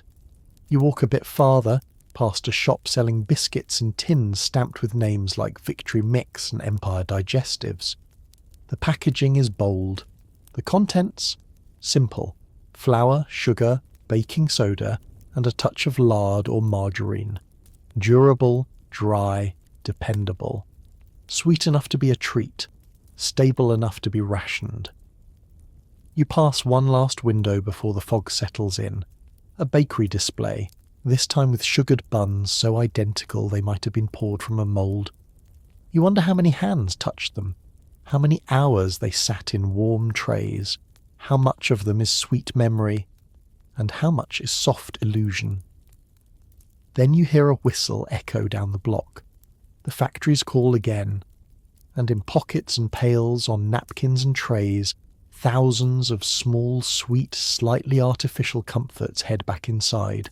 The next morning you find yourself drifting not toward food, but toward its aftermath. You're standing at the corner of a quiet apothecary shop, its large front windows slightly fogged from the inside. The display isn't flashy. No tins of biscuits or sugar-glazed buns here. Just shelves of brown bottles stacked with labels in elegant script. Tonic, powder, lozenge, drops. This is where people come after the sweets wear off. You step inside. A little bell jingles overhead. The air smells faintly of menthol, vinegar and old wood. It's cooler here. Quieter. The floors creak in a way that makes everything feel slower, more deliberate. The pharmacist behind the counter is tall, well-groomed, and clearly used to being listened to. He speaks softly, but with confidence. As you browse, he assists a woman asking for something gentle for the stomach. He recommends a chalk powder. Another customer arrives complaining of sluggish digestion. He's handed a dark liquid, bitter, herbal, and best taken before tea. A third asks for something to clear the pipes. The apothecary offers drops of peppermint essence in warm water. What you notice most is that none of these complaints are dramatic. No emergencies, just discomfort, constipation, heartburn, that peculiar tiredness that settles in the stomach after meals. You recognise the pattern now. Food that fills but does not nourish. Meals that look fine but leave something behind. You ask the pharmacist what people come in for most. He smiles politely. Stomach remedies. Always. It's the bread, and the pickles, and the sweets, of course. He says it without judgment. People chew too fast, or too much, or too sweet. So they come here for balance. You glance at a jar of magnesia powder, used for heartburn and bloating. It's been popular for decades, not because of indulgence, but because of routine. Eating the same white loaf every day, swallowing too much starch, washing it down with sweet tea. Somewhere in the middle, the body forgets what it's meant to do. You lift a box of rhubarb tablets, gentle laxatives made from dried rhubarb root, still sold today in fact. Back then they were marketed as restoratives. Not too strong, just enough to keep the system moving. It's easy to imagine a person's entire week following a cycle. Heavy bread, sticky sweets, tea with treacle, followed by a chalk powder to calm the belly, and rhubarb tablets by the weekend. It becomes its own rhythm, and medicine, just like the food, adapts. Apothecaries begin stocking what sells. Peppermint lozenges for queasiness, ginger tonics for bloating, fennel mixtures for gas. Some even prepare their own digestive wines, fortified mixtures of herbs and sugar that soothe the stomach while taking the edge off a hard day. You ask about the lozenges in the jar on the counter. Licorice and charcoal, he says. A bit bitter, but they help settle things. You take one. It's not pleasant, but you understand the appeal, and just like that, the pieces start to align. Junk food and folk remedies, sweets and stomach powders, barley sugar and bicarb. It's not a war between health and harm, it's a partnership. One product leads to another. One craving becomes a customer. And quietly the system continues. A woman leaves the shop with a paper packet tucked under her arm. You step outside behind her, back into the warming sun. The street is waking up. Carts are rolling. Bakers are already selling buns by the dozen. And somewhere in a pocket, chalk powder waits patiently to smooth out the next indulgence. You stroll a little farther down the street, letting the sounds of the city rise and fall around you. Footsteps on wet stone, a distant whistle, the familiar rattle of a vendor's cart. But your eyes are drawn again to the shops that don't serve food, yet orbit it like moons. The herbalist, the corner chemist, the shop that sells nothing but powders in little folded packets. These are the silent companions to every pastry, every bun, every bright pink sweet. You pass another chemist's window, this one slightly more modern, with decorative jars and glass front drawers. A chalkboard outside lists today's specials. Iron tonic, soothing syrup, essence of peppermint, bicarbonate of soda. Inside it smells sharper, like linseed oil and menthol. Two women sit on the bench near the wall, each with a small brown parcel wrapped in string. The clerk is explaining a new powder for those troubled by digestion after white bread. You smile to yourself. You've heard that before, and the pattern becomes clearer. This isn't just medicine after the fact. This is medicine woven into the Victorian diet. Just as people bought sugar by the ounce, they bought powders to recover from sugar. Just as they accepted chalk in their milk, they turned to chalk tablets to settle their milk-heavy stomachs. You glance toward a shelf of amber bottles, some are lined with laudanum, others with camphor, clove oil or pennyroyal syrup.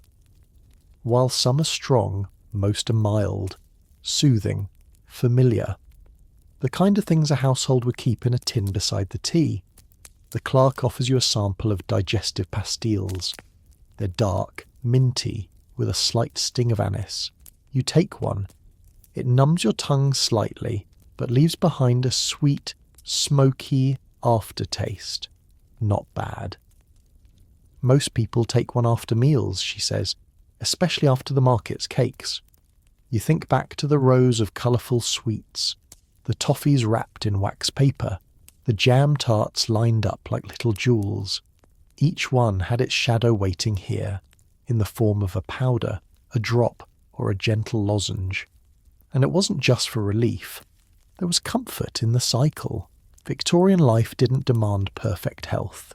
It demanded function.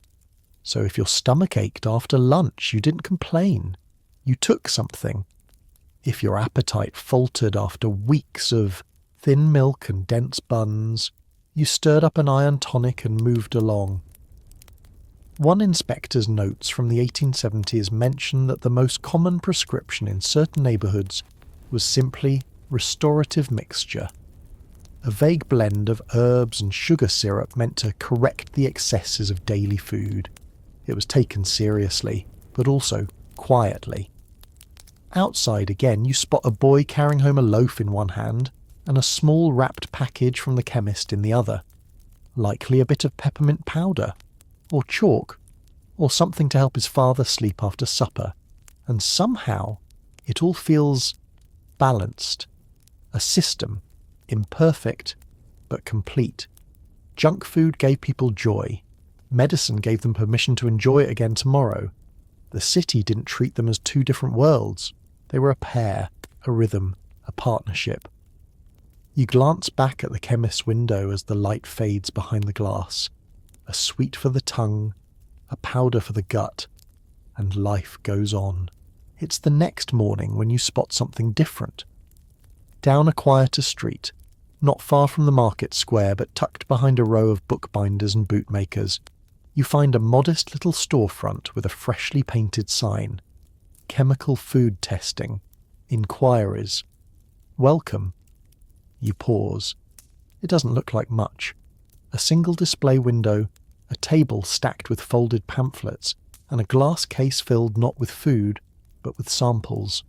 A peppermint sweet split in half, a slice of white bread in a bell jar, a jar of jam that looks more like gel than fruit. Each one labelled not by name, but by what it's been tested for. Alum, lead, chalk, iron oxide, copper sulfate.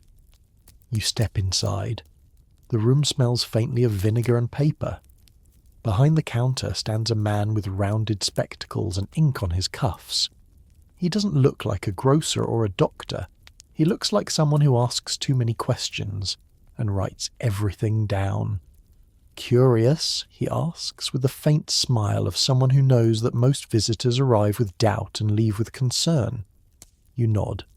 This, he says, waving toward the bell jar with the bread, was tested last week.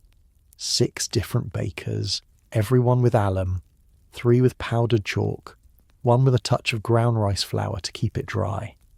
He doesn't sound angry, just tired. The story of food testing in Victorian England isn't dramatic or glamorous. It's quiet. A long fight fought by men in back rooms and dusty labs, holding up slices of toffee with tweezers and dripping chemical solutions onto jam to see if the red runs too red. They weren't radicals. Many were pharmacists, clerks, or retired chemists. Just people who noticed things didn't taste quite right, and wanted to know why. The man behind the counter shows you a binder, pages filled with handwritten entries. Peppermint lozenges, iron filings detected, sparks visible when bitten. Milk from vendor on Candler Street, 35% water, slightly alkaline, chalk likely. Raspberry tart, cochineal or red lead, further testing required. You glance up at a small poster on the wall. How to detect chalk in your flour. It reads like a recipe. A teaspoon of vinegar, a pinch of flour. If it fizzes, beware. Simple tools, but revolutionary thinking. These food detectives, as they'd later be called, weren't trying to shut down the system. They were trying to understand it, to shine a soft light on what most had accepted in the dark. You're shown a sample of barley sugar that looks perfectly normal, golden, smooth, enticing. But with a drop of reagent, the syrup clouds instantly, turning pale and chalky. The man shakes his head. Beautiful to look at, he says, and full of brick dust. You ask how people respond. Some listen, he shrugs. Others say they'd rather not know, not if it spoils the taste. And isn't that the tension at the heart of it all? Truth versus comfort. There's a growing awareness now. Newspapers are beginning to print lists of suspicious vendors. Public lectures are being held in small town halls. A few mothers have begun bringing their own vinegar to market stalls, doing tests quietly before buying jam or mustard. The movement is small, but real. You leave the shop not frightened, but aware. And somehow, that feels like power. You step back out onto the pavement, blinking into the late morning light, still thinking about the jars and vials and labels behind that chemist's glass. It was quiet work in there, no headlines, no dramatic exposés, just a methodical peeling back of layers. But for the first time, it felt like someone was looking into the food, not just at it. You wander through the market again, seeing everything differently now. The peppermint drops sparkle a bit too much. The loaves of bread seem suspiciously white.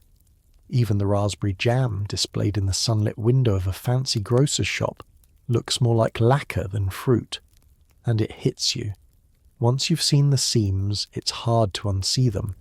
Just ahead, you spot another pamphlet stand. This one propped outside a public hall. A folded sheet flutters in the breeze. Its title reads, "Is Your Daily Food Deceiving You?" You pick it up. It's written in plain English, just a single page, printed cheaply but clearly. It outlines common adulterants: chalk, alum, red lead, and suggests how to test for them at home using vinegar, heat, or ink.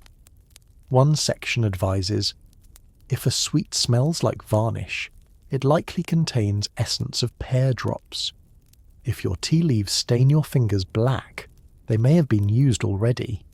It's not fear-mongering, it's guidance, empowerment, an invitation to notice. You tuck it into your coat pocket and look around. A few others have picked one up too. You make eye contact with a man across the street holding the same leaflet. He nods once, not with panic but with recognition. And slowly you realise this isn't just a handful of curious chemists anymore. It's becoming something larger. At a nearby bakery, a small chalkboard sign reads, "No alum used in our flour." 3 months ago that might have seemed strange. Now it feels like a promise. You duck inside. The shelves are modest. Brown loaves, oat cakes, treacle scones. But everything smells warm and earthy. A woman behind the counter greets you and nods toward the sign. "We lost a few customers at first," she says. "They like the white stuff, but more come back now. Said they'd rather chew than worry." Her hands are dusted with flour. Her apron's clean, but clearly worked in. You buy a small rye roll and take a bite. It's dense, nutty, chewy in that slow, satisfying way. It doesn't crumble. It doesn't melt. It resists you, just a little, and in doing so reminds you that it's real. You think again of the food testing shop, of the chemists with their vinegar bottles, of the pamphlets fluttering in windows. There's not a revolution, not yet, but it's a shift. And while the vast machine of adulterated food still hums along, fueled by convenience, by illusion, by habit, it's now being watched, questioned, not torn down, but carefully, persistently examined. One sweet, one slice, one test at a time. You walk on, roll in hand, past the shops and stalls and sweet sellers. The signs haven't changed. The colours still sparkle. The vendors still smile. But now some people squint. Some people sniff twice. Some people ask questions. And in a city that once prized illusion above all else, that might just be the most remarkable flavour of all. There's a livelier energy in the streets today. The market is humming as always, but there's something sharper in the air. More talk, more glances exchanged between shoppers. You hear the word chalk, in passing more than once. A group of women stand near a fruit stall comparing notes, not about prices but about ingredients. You lean in and catch the tail end of a sentence, and the barley sugar turned my spoon black. Something's shifting. You pass a row of shop fronts, and one in particular catches your eye, not because of what it's selling, but because of what it's not. Its shelves are almost bare. A small sign in the window reads, "Closed until fresh stock, no substitutes sold." Next door, a rival grocer has the opposite approach.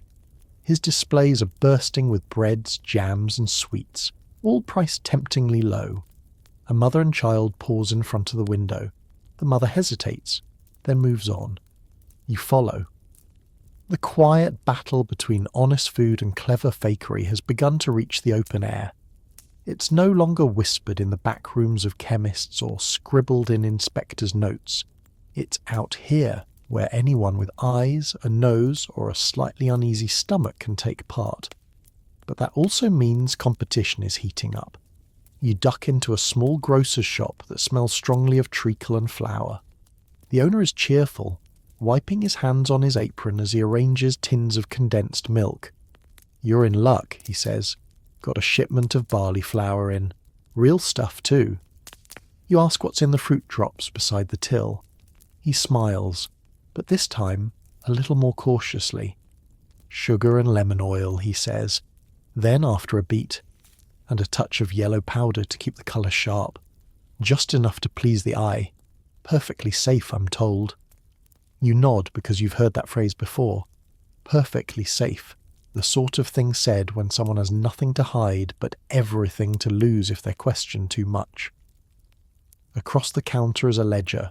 You spot a few names scribbled in. Suppliers, prices, notes like replace with cheaper syrup if out and keep brighter tea near window. Not deception, just marketing, presentation, the cost of staying competitive.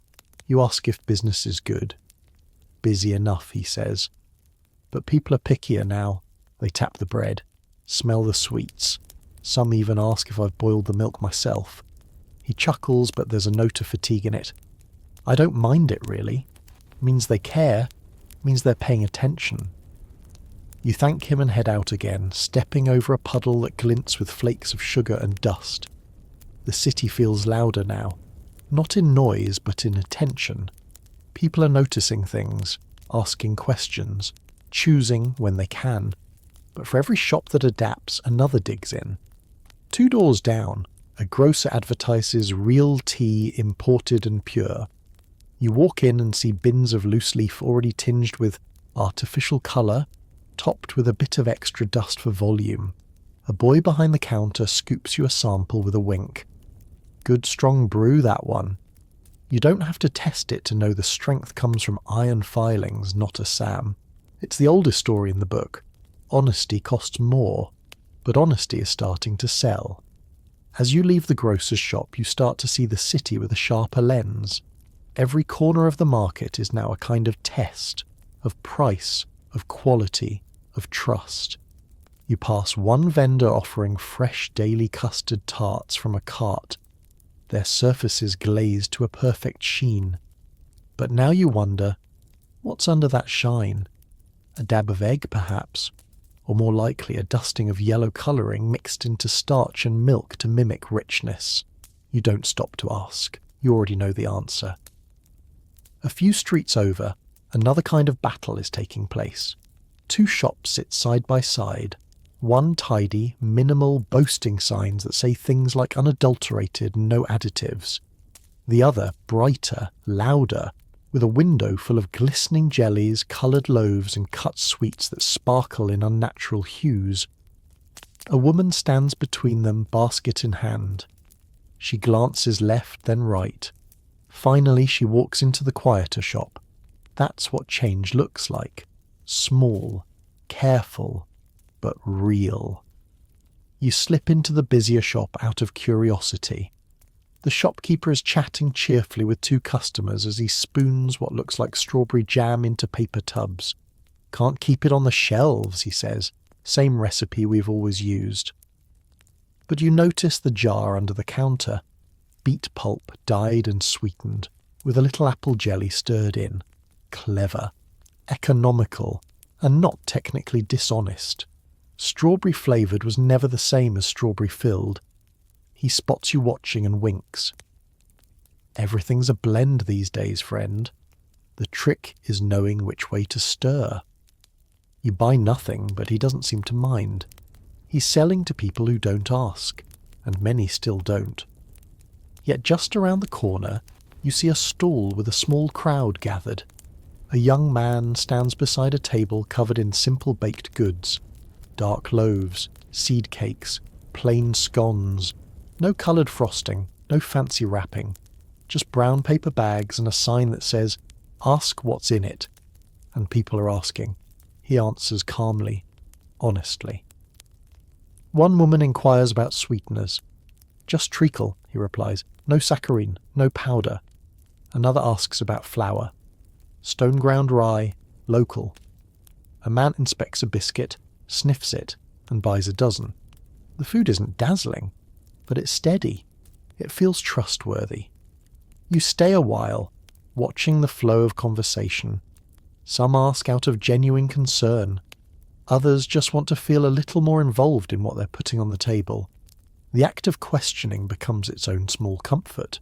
And that's what you realise now. Trust is beginning to matter more than gloss.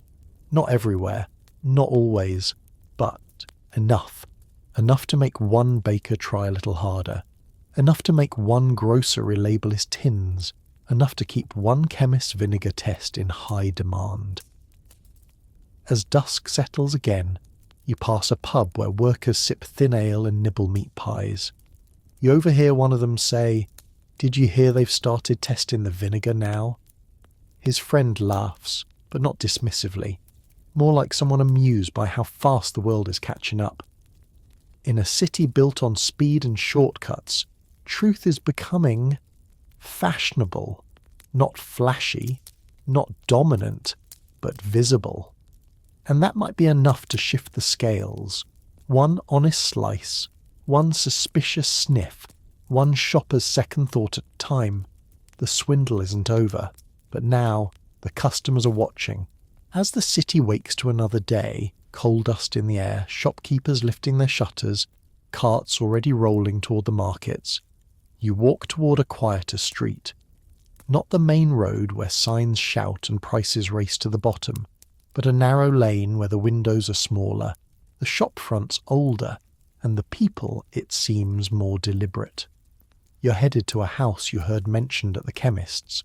No sign on the door, no wares in the window, just a brass knocker and the faint smell of flour.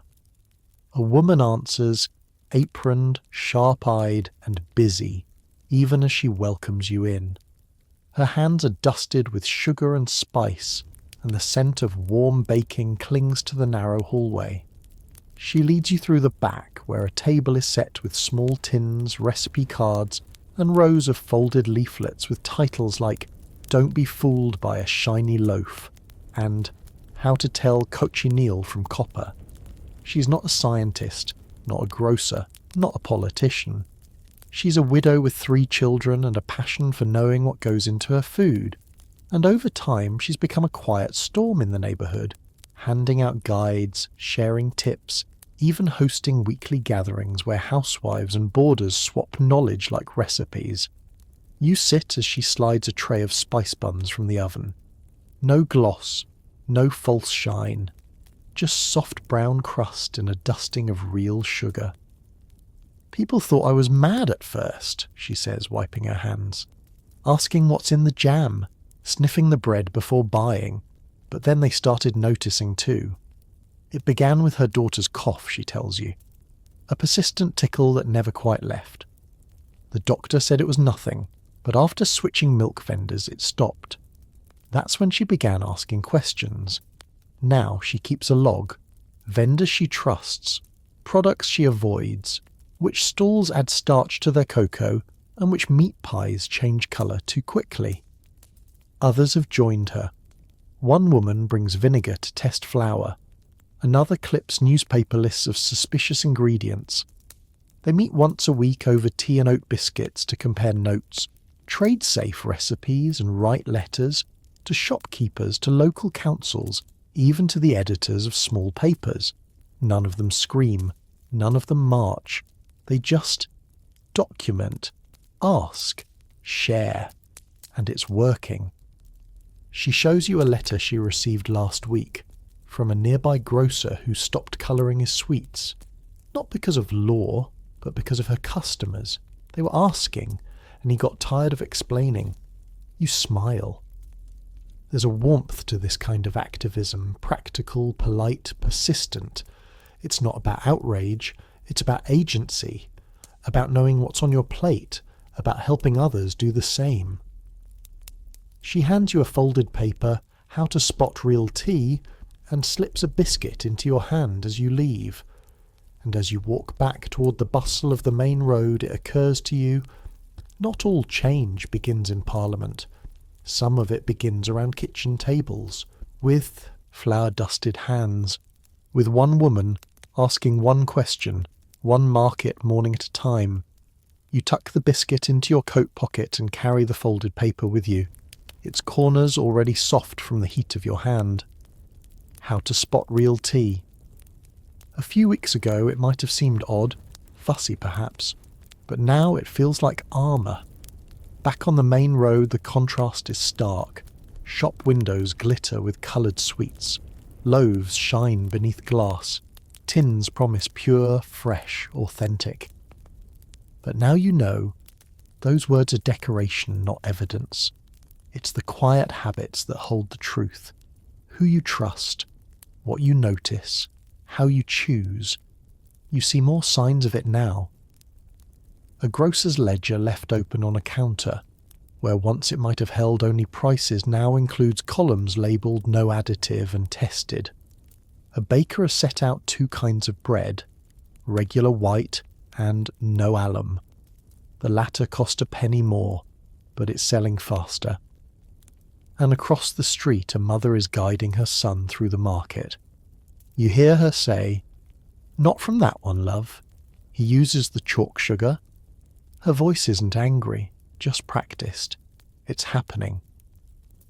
One woman's quiet campaign has become a neighbourhood murmur, a shared look, a neighbour's tip, a ripple of caution disguised as common sense. But it's not without pushback. You pass a seller arguing with a customer. "That jam's fine. I've eaten it myself," he insists. The woman shakes her head. "Then why does it stain the spoon?" He throws up his hands. You people hear one rumour and think you're all scientists. It's not a fight exactly, just tension. The food business in the city has always relied on speed and volume. Now it's being asked to account for itself. That's new, and not everyone likes it. But the power of the women, these quiet observers, these food watchers, is that they don't need confrontation. Their strength is accumulation. They gather knowledge like they gather recipes, little by little, folded and shared, a whisper here, a note there, until enough people begin to ask the same question at the same stall, and no vendor wants to be the one left answering awkwardly. You step into a tea shop for warmth. The smell is rich, malty and slightly earthy. You ask about the leaves. The young clerk offers a smile and a tin to inspect. "No colouring, no sweepings," he says. "We've had customers asking more lately." He shrugs. "I suppose that's good." You nod. It is good. Not because it's revolution, but because it's stewardship. A city learning to watch itself. People reclaiming their right to know what they're being sold, not with pitchforks or outrage, but with curiosity and a teaspoon of vinegar. And back in that quiet lane, a tray of spice buns is cooling on a windowsill. A group of women is folding paper guides and tying them with twine. Not crusaders, not reformers, just people who care about what they feed their families. And that gentle, persistent human is how the tide begins to turn, one kitchen at a time, one bun at a time, one question at a time. By now you've walked through enough shops and stalls to recognise the signs. Not the printed ones, the real signs. The pink that's just a little too pink. The bread that breaks like sponge instead of crust. The sweets that glisten unnaturally in the shade. And now, the quiet churn of something new. Factories. You leave the crowded lanes of grocers and sweet sellers and head toward the outskirts of the city, where the buildings stretch taller and the air grows stiller. Brick by brick, London has begun to shift from stalls and counters to something far more powerful: production lines. Ahead is one of the newer structures, long, low and windowless save for a few high panes smudged with soot. A wooden sign above the door reads, "Creighton's Foods Lusted." The scent hits you before you're inside. Sugar, grease, and something floury that's difficult to place. It doesn't smell bad exactly, just uniform. The foreman meets you at the loading bay. He's brisk but not unfriendly, proud of the machines he's about to show you. Inside, it's a different world. Rows of gears and belts move in rhythm. Large drums churn thick, golden syrup that flows down metal chutes into trays. At one end of the room, dough is portioned, pressed and shaped by machine arms, each loaf identical to the one before it. No baker's hands here, no flour dust on aprons, just levers, steel and timing. Efficiency, the foreman says with a certain gleam. That's the future. You watch as rows of biscuits are stamped and transferred to cooling racks by conveyor. A boy brushes them with a light syrup. Makes them shine better, the foreman notes. Even the ones that sit on shelves a while still look fresh. You peer closer. They do look good. Round, golden and faintly sweet smelling. But that shine, it's not sugar glaze. It's likely a blend of margarine and starch, with a hint of colourant to enhance the hue. At another station, tins of meat essence are being filled. You ask what's in them. The man chuckles. Oh, beef extract, salt, flour, a bit of yeast. Enough to flavour water if you're making soup. No actual beef, of course. Not much room in the budget for that. He says it casually, not with pride, but with practicality. You walk past stacked crates labelled fruit cakes, long keep, and notice something else. No fruit in sight. Raisin bits made of dyed turnip. Glassy cherries composed of apple pulp and colouring. It's not deception in the old sense. It's manufacture. Everything here is standardised, replicable, scalable, and that's the point. This isn't about feeding one family, it's about feeding thousands. With food that lasts, ships well, and doesn't change. You ask the foreman how much real fruit they use. He shrugs. Depends on the market. Sometimes none, sometimes a bit. People don't taste the difference if the spice is strong enough. And again, that strange mix of honesty and compromise. Factories like this were designed to meet demand. Demand that cities created. Demand that work hours enforced. Demand that profit margins insisted on. There's no villain here. Just flour, syrup, colour and motion. A biscuit rolls off the line and into a tin. You pick it up. And for a moment it's hard to say whether it's food or product. You walk deeper into the factory, past rows of stacked tins labelled tea cakes, breakfast rounds and luncheon bars. Everything has a label. Everything is portioned, boxed and ready to ship. Goes to rail depots tomorrow, the foreman tells you, tapping a clipboard. Some to Manchester, some to the docks, some even head abroad. Abroad? He nods. The colonies eat this stuff up, same packaging, sometimes with a different stamp. He doesn't say this with pride, just inevitability. And that's when it really strikes you. Victorian junk food, these bright biscuits, flavoured teas, quick puddings, weren't just feeding London. They were becoming exports, symbols of convenience, of empire, of control. You pause beside a crate marked lemon drops, fine quality. One has broken open, and the candies spill across the wooden floor like tiny jewels. But up close they're less dazzling. The colours are dulled by dust, and you notice how they stick slightly to one another, not because they're fresh, but because they're glazed with something that resists air. You ask what gives them their flavour. Lemon oil, or sometimes essence. From coal tar, mostly, the foreman replies. Smells right, so it's good enough. He sees your look and adds, doesn't hurt anyone, at least no one we hear from. You let the words hang in the air as a trolley squeaks past. On it, tins of condensed milk, boxes of starch biscuits, bars labelled fortified breakfast paste. Everything shelf-stable, everything designed to survive months in storage, weeks in travel, and minutes in someone's stomach. This is food as function. Food that moves with the empire. Food that doesn't rot, because nothing inside it was ever fully alive to begin with. You ask what happens when people complain. Sometimes they write, he says, or newspapers pick something up. Then we change the wording, or the packaging, maybe swap one essence for another. It quiets down. You nod. You've seen that before? How the words on the tin shift just fast enough to stay ahead of the truth.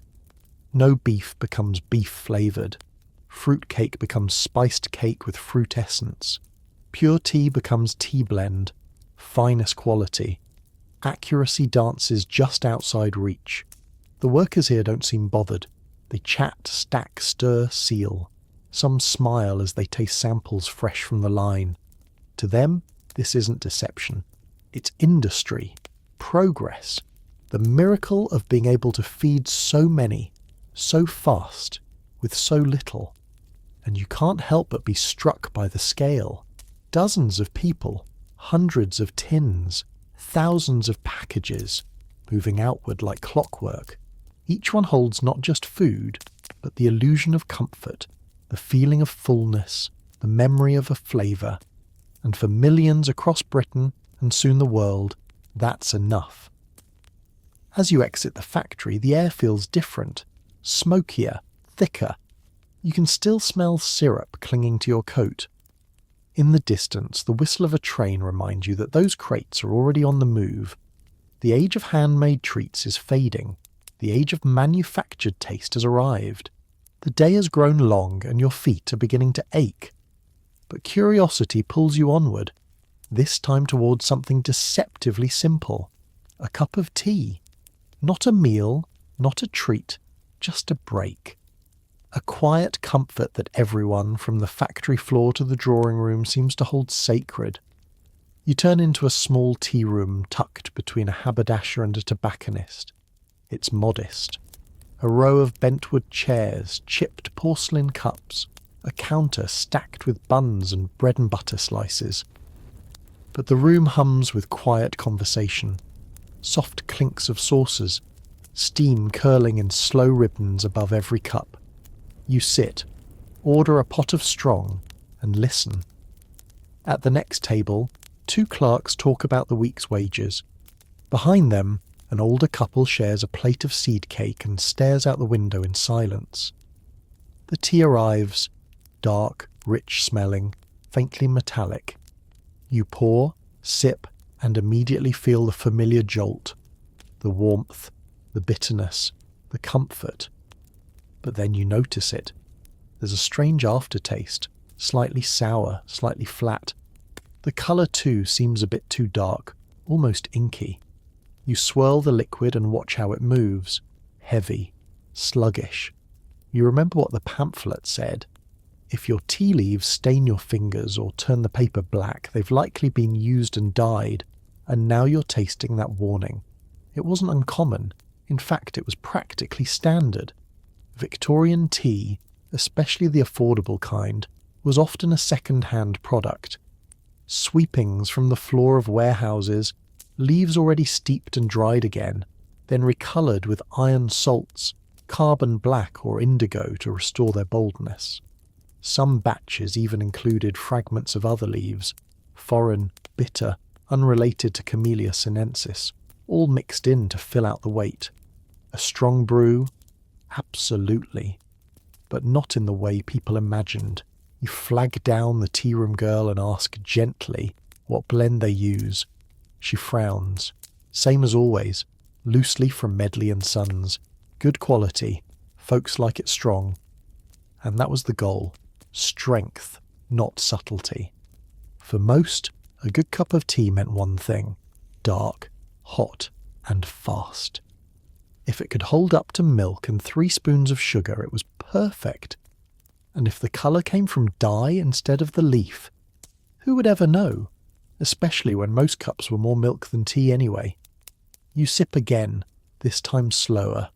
There's still warmth in it, still that soothing pause. And perhaps that's why people didn't ask more questions. Because tea wasn't about ingredients, it was about ritual. About 5 minutes away from the noise, the dust, the shoes that pinched, and the factories that never stopped. And in that way, even dyed, adulterated tea still served its purpose. The woman beside you adds 2 lumps of sugar and stirs slowly. Her expression softens, her shoulders relax. Whatever was in her cup, it's working. So you finish yours too, not because it's perfect, but because it's enough. As you place your empty cup back, on the saucer, you notice the faint ring it leaves behind, almost a greyish tint where the tea settled. It's harmless, probably, but now you know it might be more than just tannin. You step out into the street once more. The city is cooling quickly. Smoke from the chimneys begins to flatten against the rooftops, and the yellow light from gas lamps spills in ribbons along the cobblestones. It's the hour when everything softens, shops closing, boots slowing, voices quieting. But you still have one more stop in mind. You follow a narrow alley toward a shop you've only heard about in passing. One that doesn't sell tea, but buys it. A tea broker. It's a low building near the docks, built from soot-streaked stone and filled, you imagine, with crates and scales and the soft rustle of leaves. Inside, the walls are stacked with samples. Open drawers reveal neat piles of dried tea, black, green, broken, twisted, powdered. A clerk greets you, then returns to sorting a new shipment. You ask if he gets many returns. He laughs. Only from the ones who know what they're drinking. He picks up a small tin and opens it. Inside are crushed leaves so dark they're almost purple. Factory floor scrapings, he says, dried, dyed, sold again. If you steep it long enough, it'll stain your mug for a week. He shrugs and sets it aside. You ask if people care. Some, he replies. But most folks want the strongest cup at the cheapest price. Doesn't matter where it comes from. And that's the quiet heart of the issue. Taste can be taught. If an entire generation grows up drinking tea that's been dyed with ferrous sulfate, flavoured with used leaves and balanced with bicarbonate of soda, then that's the taste they expect. Anything else seems weak or wrong. Real tea, delicate, fragrant, slightly bitter, gets dismissed as watery. And so the demand for strength becomes a self-fulfilling cycle. Vendors use darker blends. Factories re-dye old leaves. Sugar hides the flaws. Milk softens the sharp edges. And no one looks too closely. The broker offers you a proper cup. His own blend, loose leaf, full-bodied but clean. You sip it slowly. It's earthy, complex. No harshness, no dye, no grit.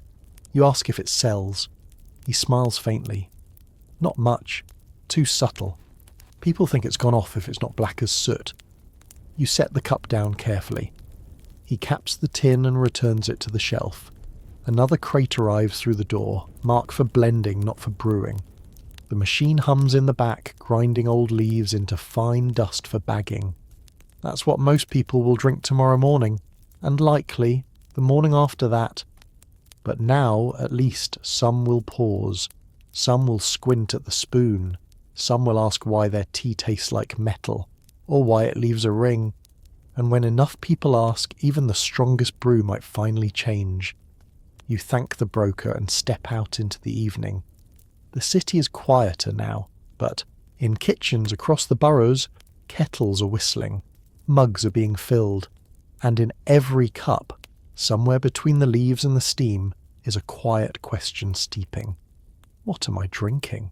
The city's lights are burning low now, but inside the great stone building along the Thames, the one with its neoclassical columns and the faint smell of damp paper, candles still flicker behind tall, dusty windows.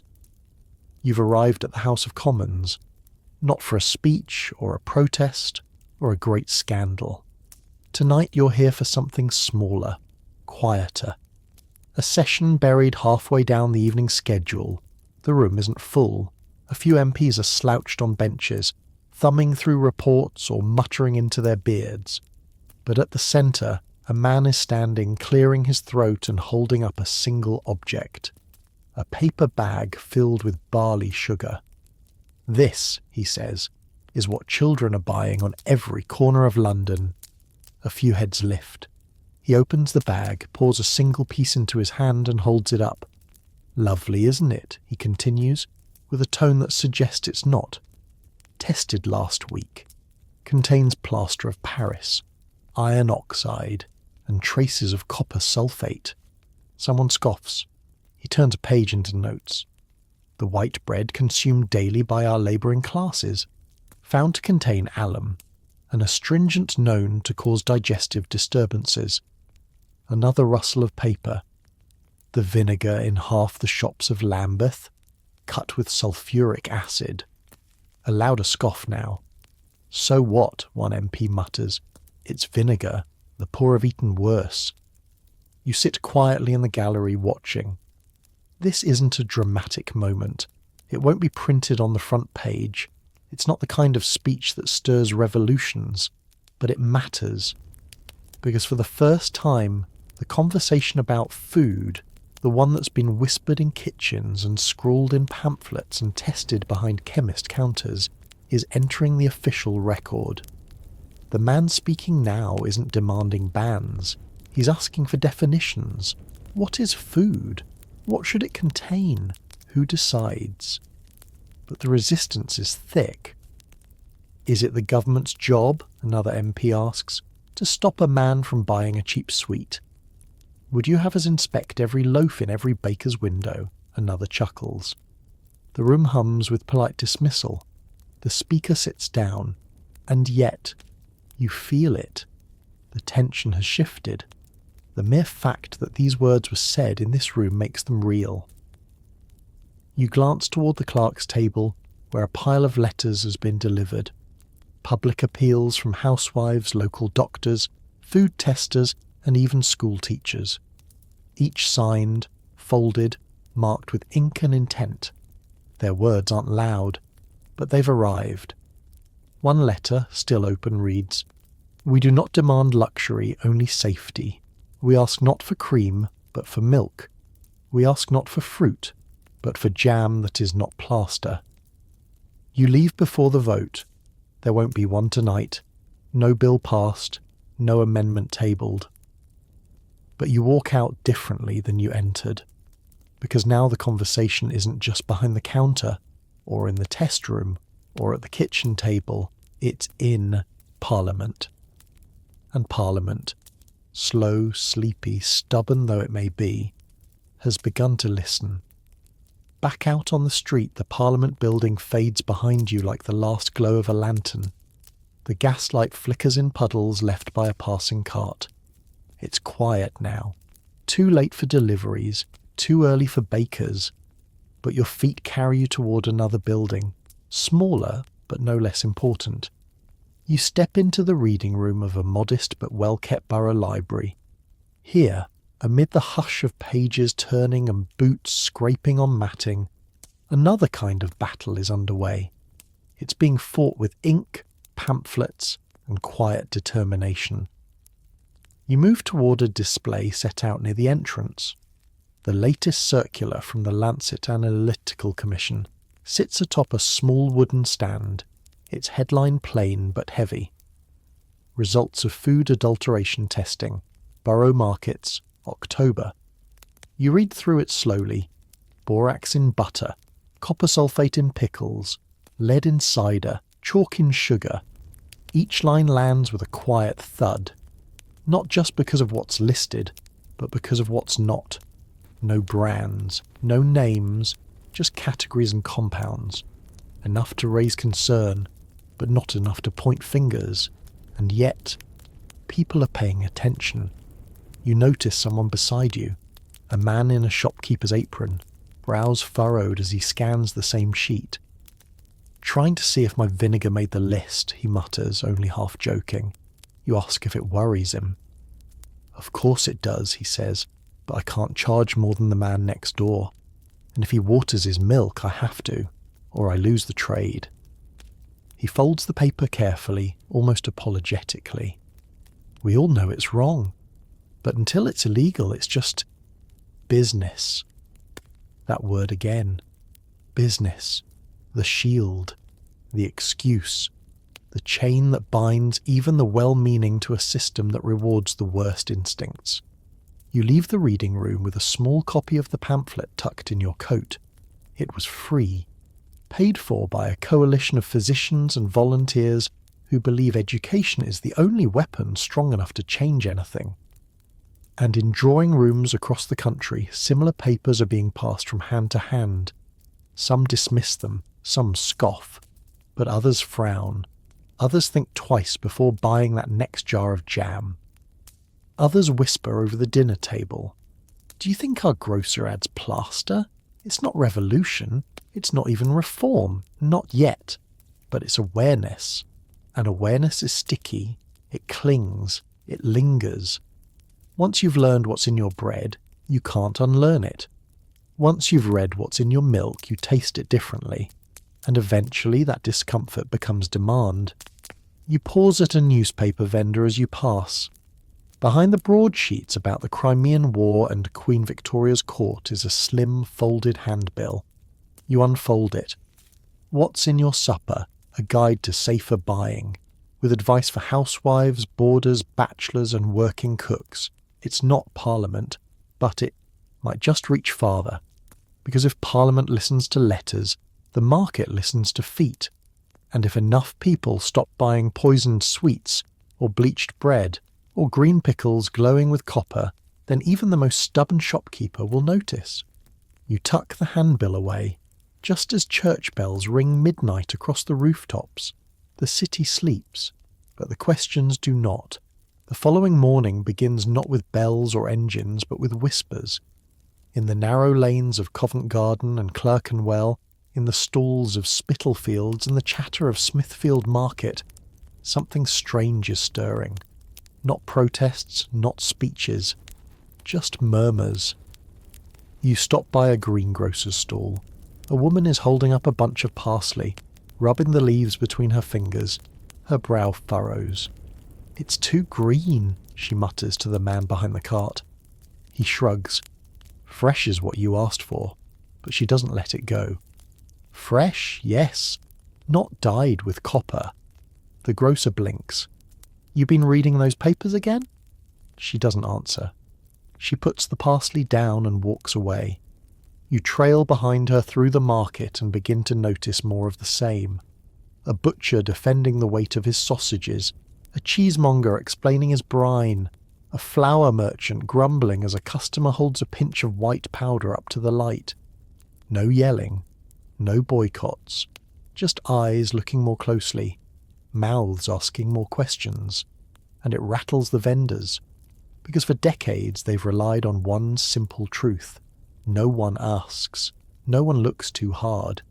If the bread is white, if the tea is strong, if the jam is red, that's enough. But now, the silence is cracking. At a small corner baker's, two shop girls are whispering behind the counter. One glances nervously at the chalkboard of daily specials. The other mutters, "That alum trick, he swears it's harmless." The first shakes her head. Doesn't matter. People are starting to notice. And that's the fear. Not exposure, but suspicion. The kind that creeps in quietly and never quite leaves. You pass a newspaper stand and the headlines are changing too. No longer buried deep in the classifieds. Now it's front page material. City Council demands flour standards. Chemist exposes tricks of pickle trade. Is your tea safe? What every family should know. It's not all out of principle, of course. Scandal sells. But it has an effect. You wander into a fish stall near Southwark. The fishmonger, arms crossed, is being questioned by an older man with a notebook. The customer pokes at a slab of haddock with a stick. Bit too bright, don't you think? The fishmonger scowls. Salt and smoke, same as always. Looks more like prussiate of potash to me. You glance down. The fish is oddly vivid, a colour somewhere between gold and orange, almost theatrical. But the seller stands firm. You want it or not? The man sighs, shakes his head, and walks away. The seller mutters under his breath, but you catch the nervous flick of his eyes toward the rest of his wares. Just last week no one would have blinked. But this week, the question is floating in the air like flour dust. What's really in this? And even if the answer stays hidden, the question alone is powerful enough to change how people shop, how they talk, even how they taste. You tuck your hands in, your coat, and keep walking. The market smells the same. Coal smoke, fresh greens, wet stone. But something beneath it is shifting. Not louder, just deeper. The shift doesn't stop at the market stalls. By mid-afternoon, It echoed in tea shops, schoolhouses, laundry yards, even in barbershops, where men who usually argue about horses and fog are suddenly debating the colour of custard. You step into a modest eating house off Fleet Street. It's not a fancy place. Just boiled meat, stewed apples, tea served in mismatched china, but every table is buzzing. At one, a pair of clerks is inspecting the mustard with great suspicion. At this price, one says, it's turmeric and starch if we're lucky. Across the room, two elderly women lean over their teacups. They say some of the cheaper teas aren't even leaves, one whispers, just dried blackberry and iron shavings. The other nods, wide-eyed. And the jam. Have you heard about the bone paste? You can't help but smile. The tone is half gossip, half horror, but the result is undeniable. People are talking, and those whispers travel fast. A little later, while passing a corner bookstall, you see a thin pamphlet propped up near the register. It's titled The Working Man's Guide to Honest Fare. Underneath, in bold, how to spot a fraudulent loaf, detect copper in pickles, and avoid poison in sweets. It's 1 penny, and it's already sold out. The man behind the stall tells you he can't keep them in stock. Printer says they'll do a second run tomorrow, maybe 2,000 copies. Folk are getting wise.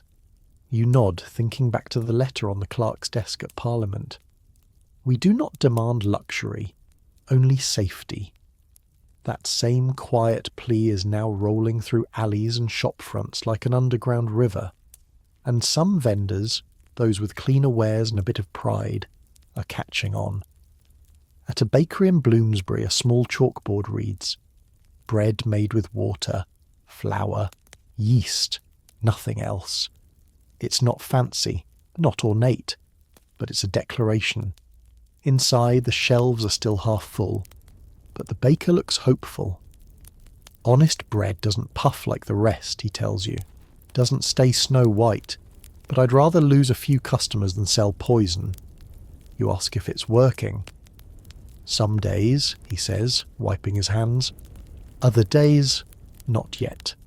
But they're noticing. That's a start. And in some boroughs, small shops have begun posting signs. No alum, no chalk, no copper. Sugar tested and weighed.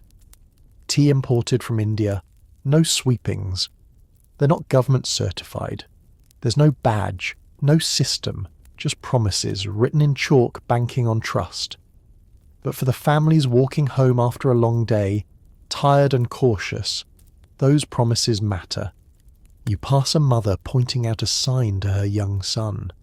"Look," she says, "we'll buy from here. That other place gives you stomach aches." The boy nods solemnly. He remembers, and you realise this isn't just about Parliament or pamphlets or science. It's about memory, a bad sweet, a heavy stomach, a bitter taste that lingers, and once that memory settles, it rarely fades. You walk on as twilight sets in.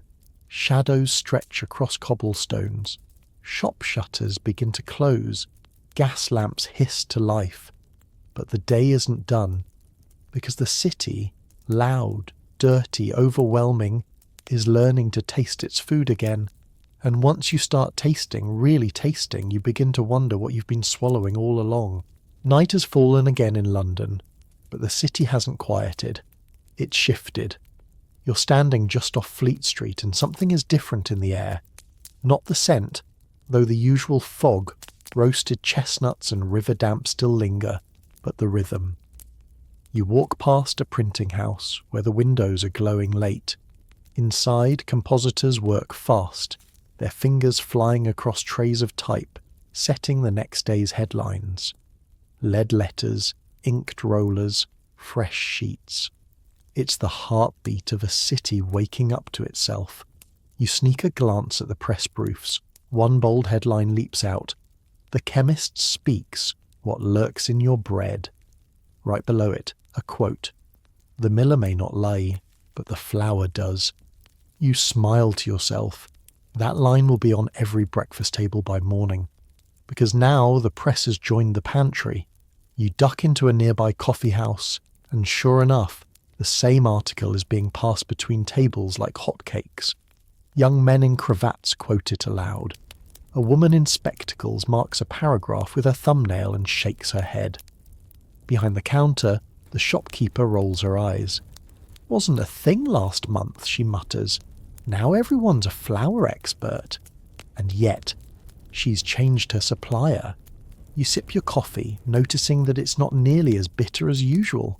Could be the beans. Or maybe, just maybe, she switched out that old colouring syrup for the real thing. The power of the press isn't just in scandal, it's in momentum.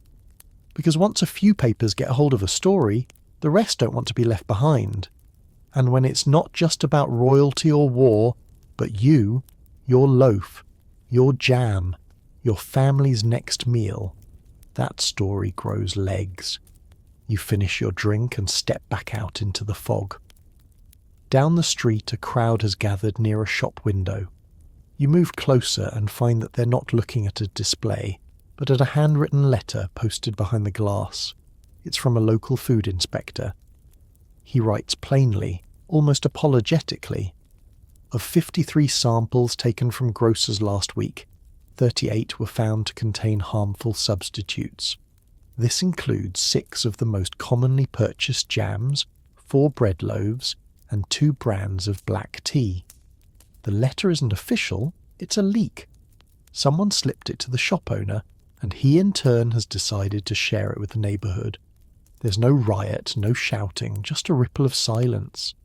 You hear a man mumble, "That's the brand Margaret buys." A girl whispers, "We had that jam yesterday." Someone steps away quietly, a hand on their stomach as if remembering a sudden ache. The press gives information, but gossip gives it roots. You remember earlier how whispers in the market began to twist vendors' hands. Now those whispers are coming faster. The printers run at midnight, the columns multiply, and at the bottom of many pages a new voice appears.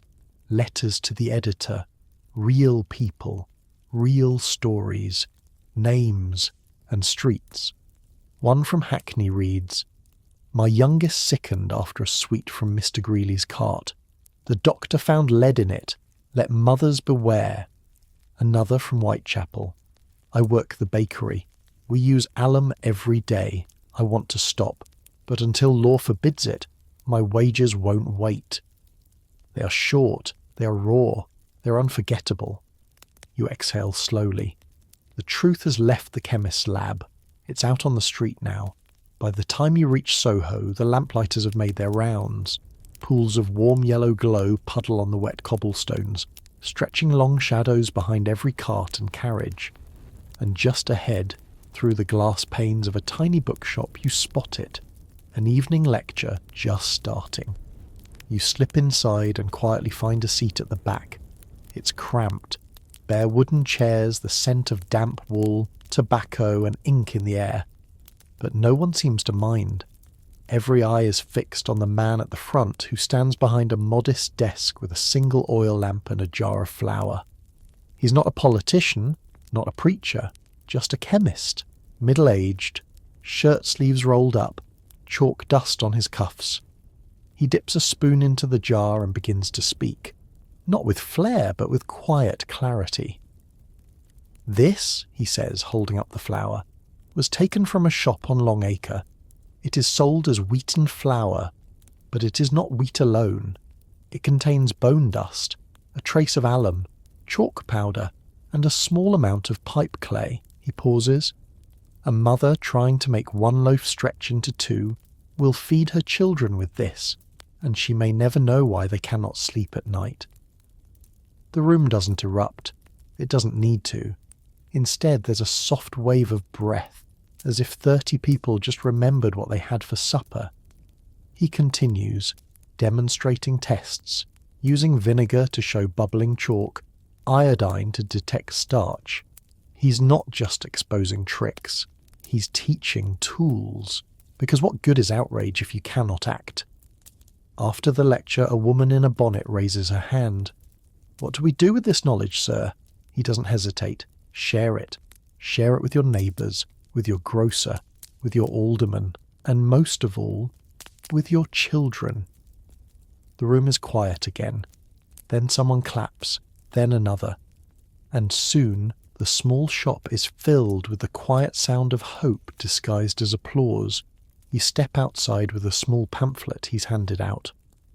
Hand-drawn illustrations show how to spot tainted tea leaves, metallic sweets, even fake cocoa. It feels like something new, not just education, but resistance, and the ripples are growing. At the next corner, a sign outside a butcher reads, "No saltpetre used here." And next to it, a clipping from today's newspaper underlined twice. Consumers are not powerless, buyers create the market. You think back to the bread seller in Bloomsbury writing his promise in chalk. Now it's catching on. Even the city's gossip rags, so quick to mock anything, earnest, are printing lists of honest shops, alongside their usual bits of scandal and satire. At a boarding house near Lambeth, you overhear a cook announcing proudly that she's found a flour vendor who doesn't mess with a loom. The residents cheer. One man, an old-timer in a waistcoat too thin for October, raises his tea and declares, "Too unadulterated living." Everyone laughs, but there's weight beneath it. The city is not fixed. Not yet. There are still barrels of tainted vinegar, still copper-dipped pickles, still powdered brick masquerading as cocoa. But the city is aware. The illusion is broken. Where once there was quiet consumption, now there is scrutiny. Where once there was fear of price, now there's a hunger for truth. And that hunger, it can't be sweetened with sugar of lead. It must be fed with something real, something honest, even if it's a little rough around the edges. You wake the next morning to a quieter London, not because the city has hushed, far from it, but because something within you has softened. Maybe it's the steady rumble of carts below the window, or the smell of hearth smoke curling through the shutters, or perhaps it's just the way the sun slants through the fog, gentler, like it's easing into the day with you. But there's another reason too. You're beginning to trust your senses again. The bread you picked up yesterday, the one from the chalk-signed shop, sits on the table. You tear off a piece. It's not the blinding white loaf you once considered ideal. It's soft but heavy, brown speckled and smells almost nutty. The crust is uneven, rough, real. You chew slowly. It's good. You glance at your cup of tea. Strong, earthy, with a hint of bitterness. Not the sugary punch of doctored blends. It's strange.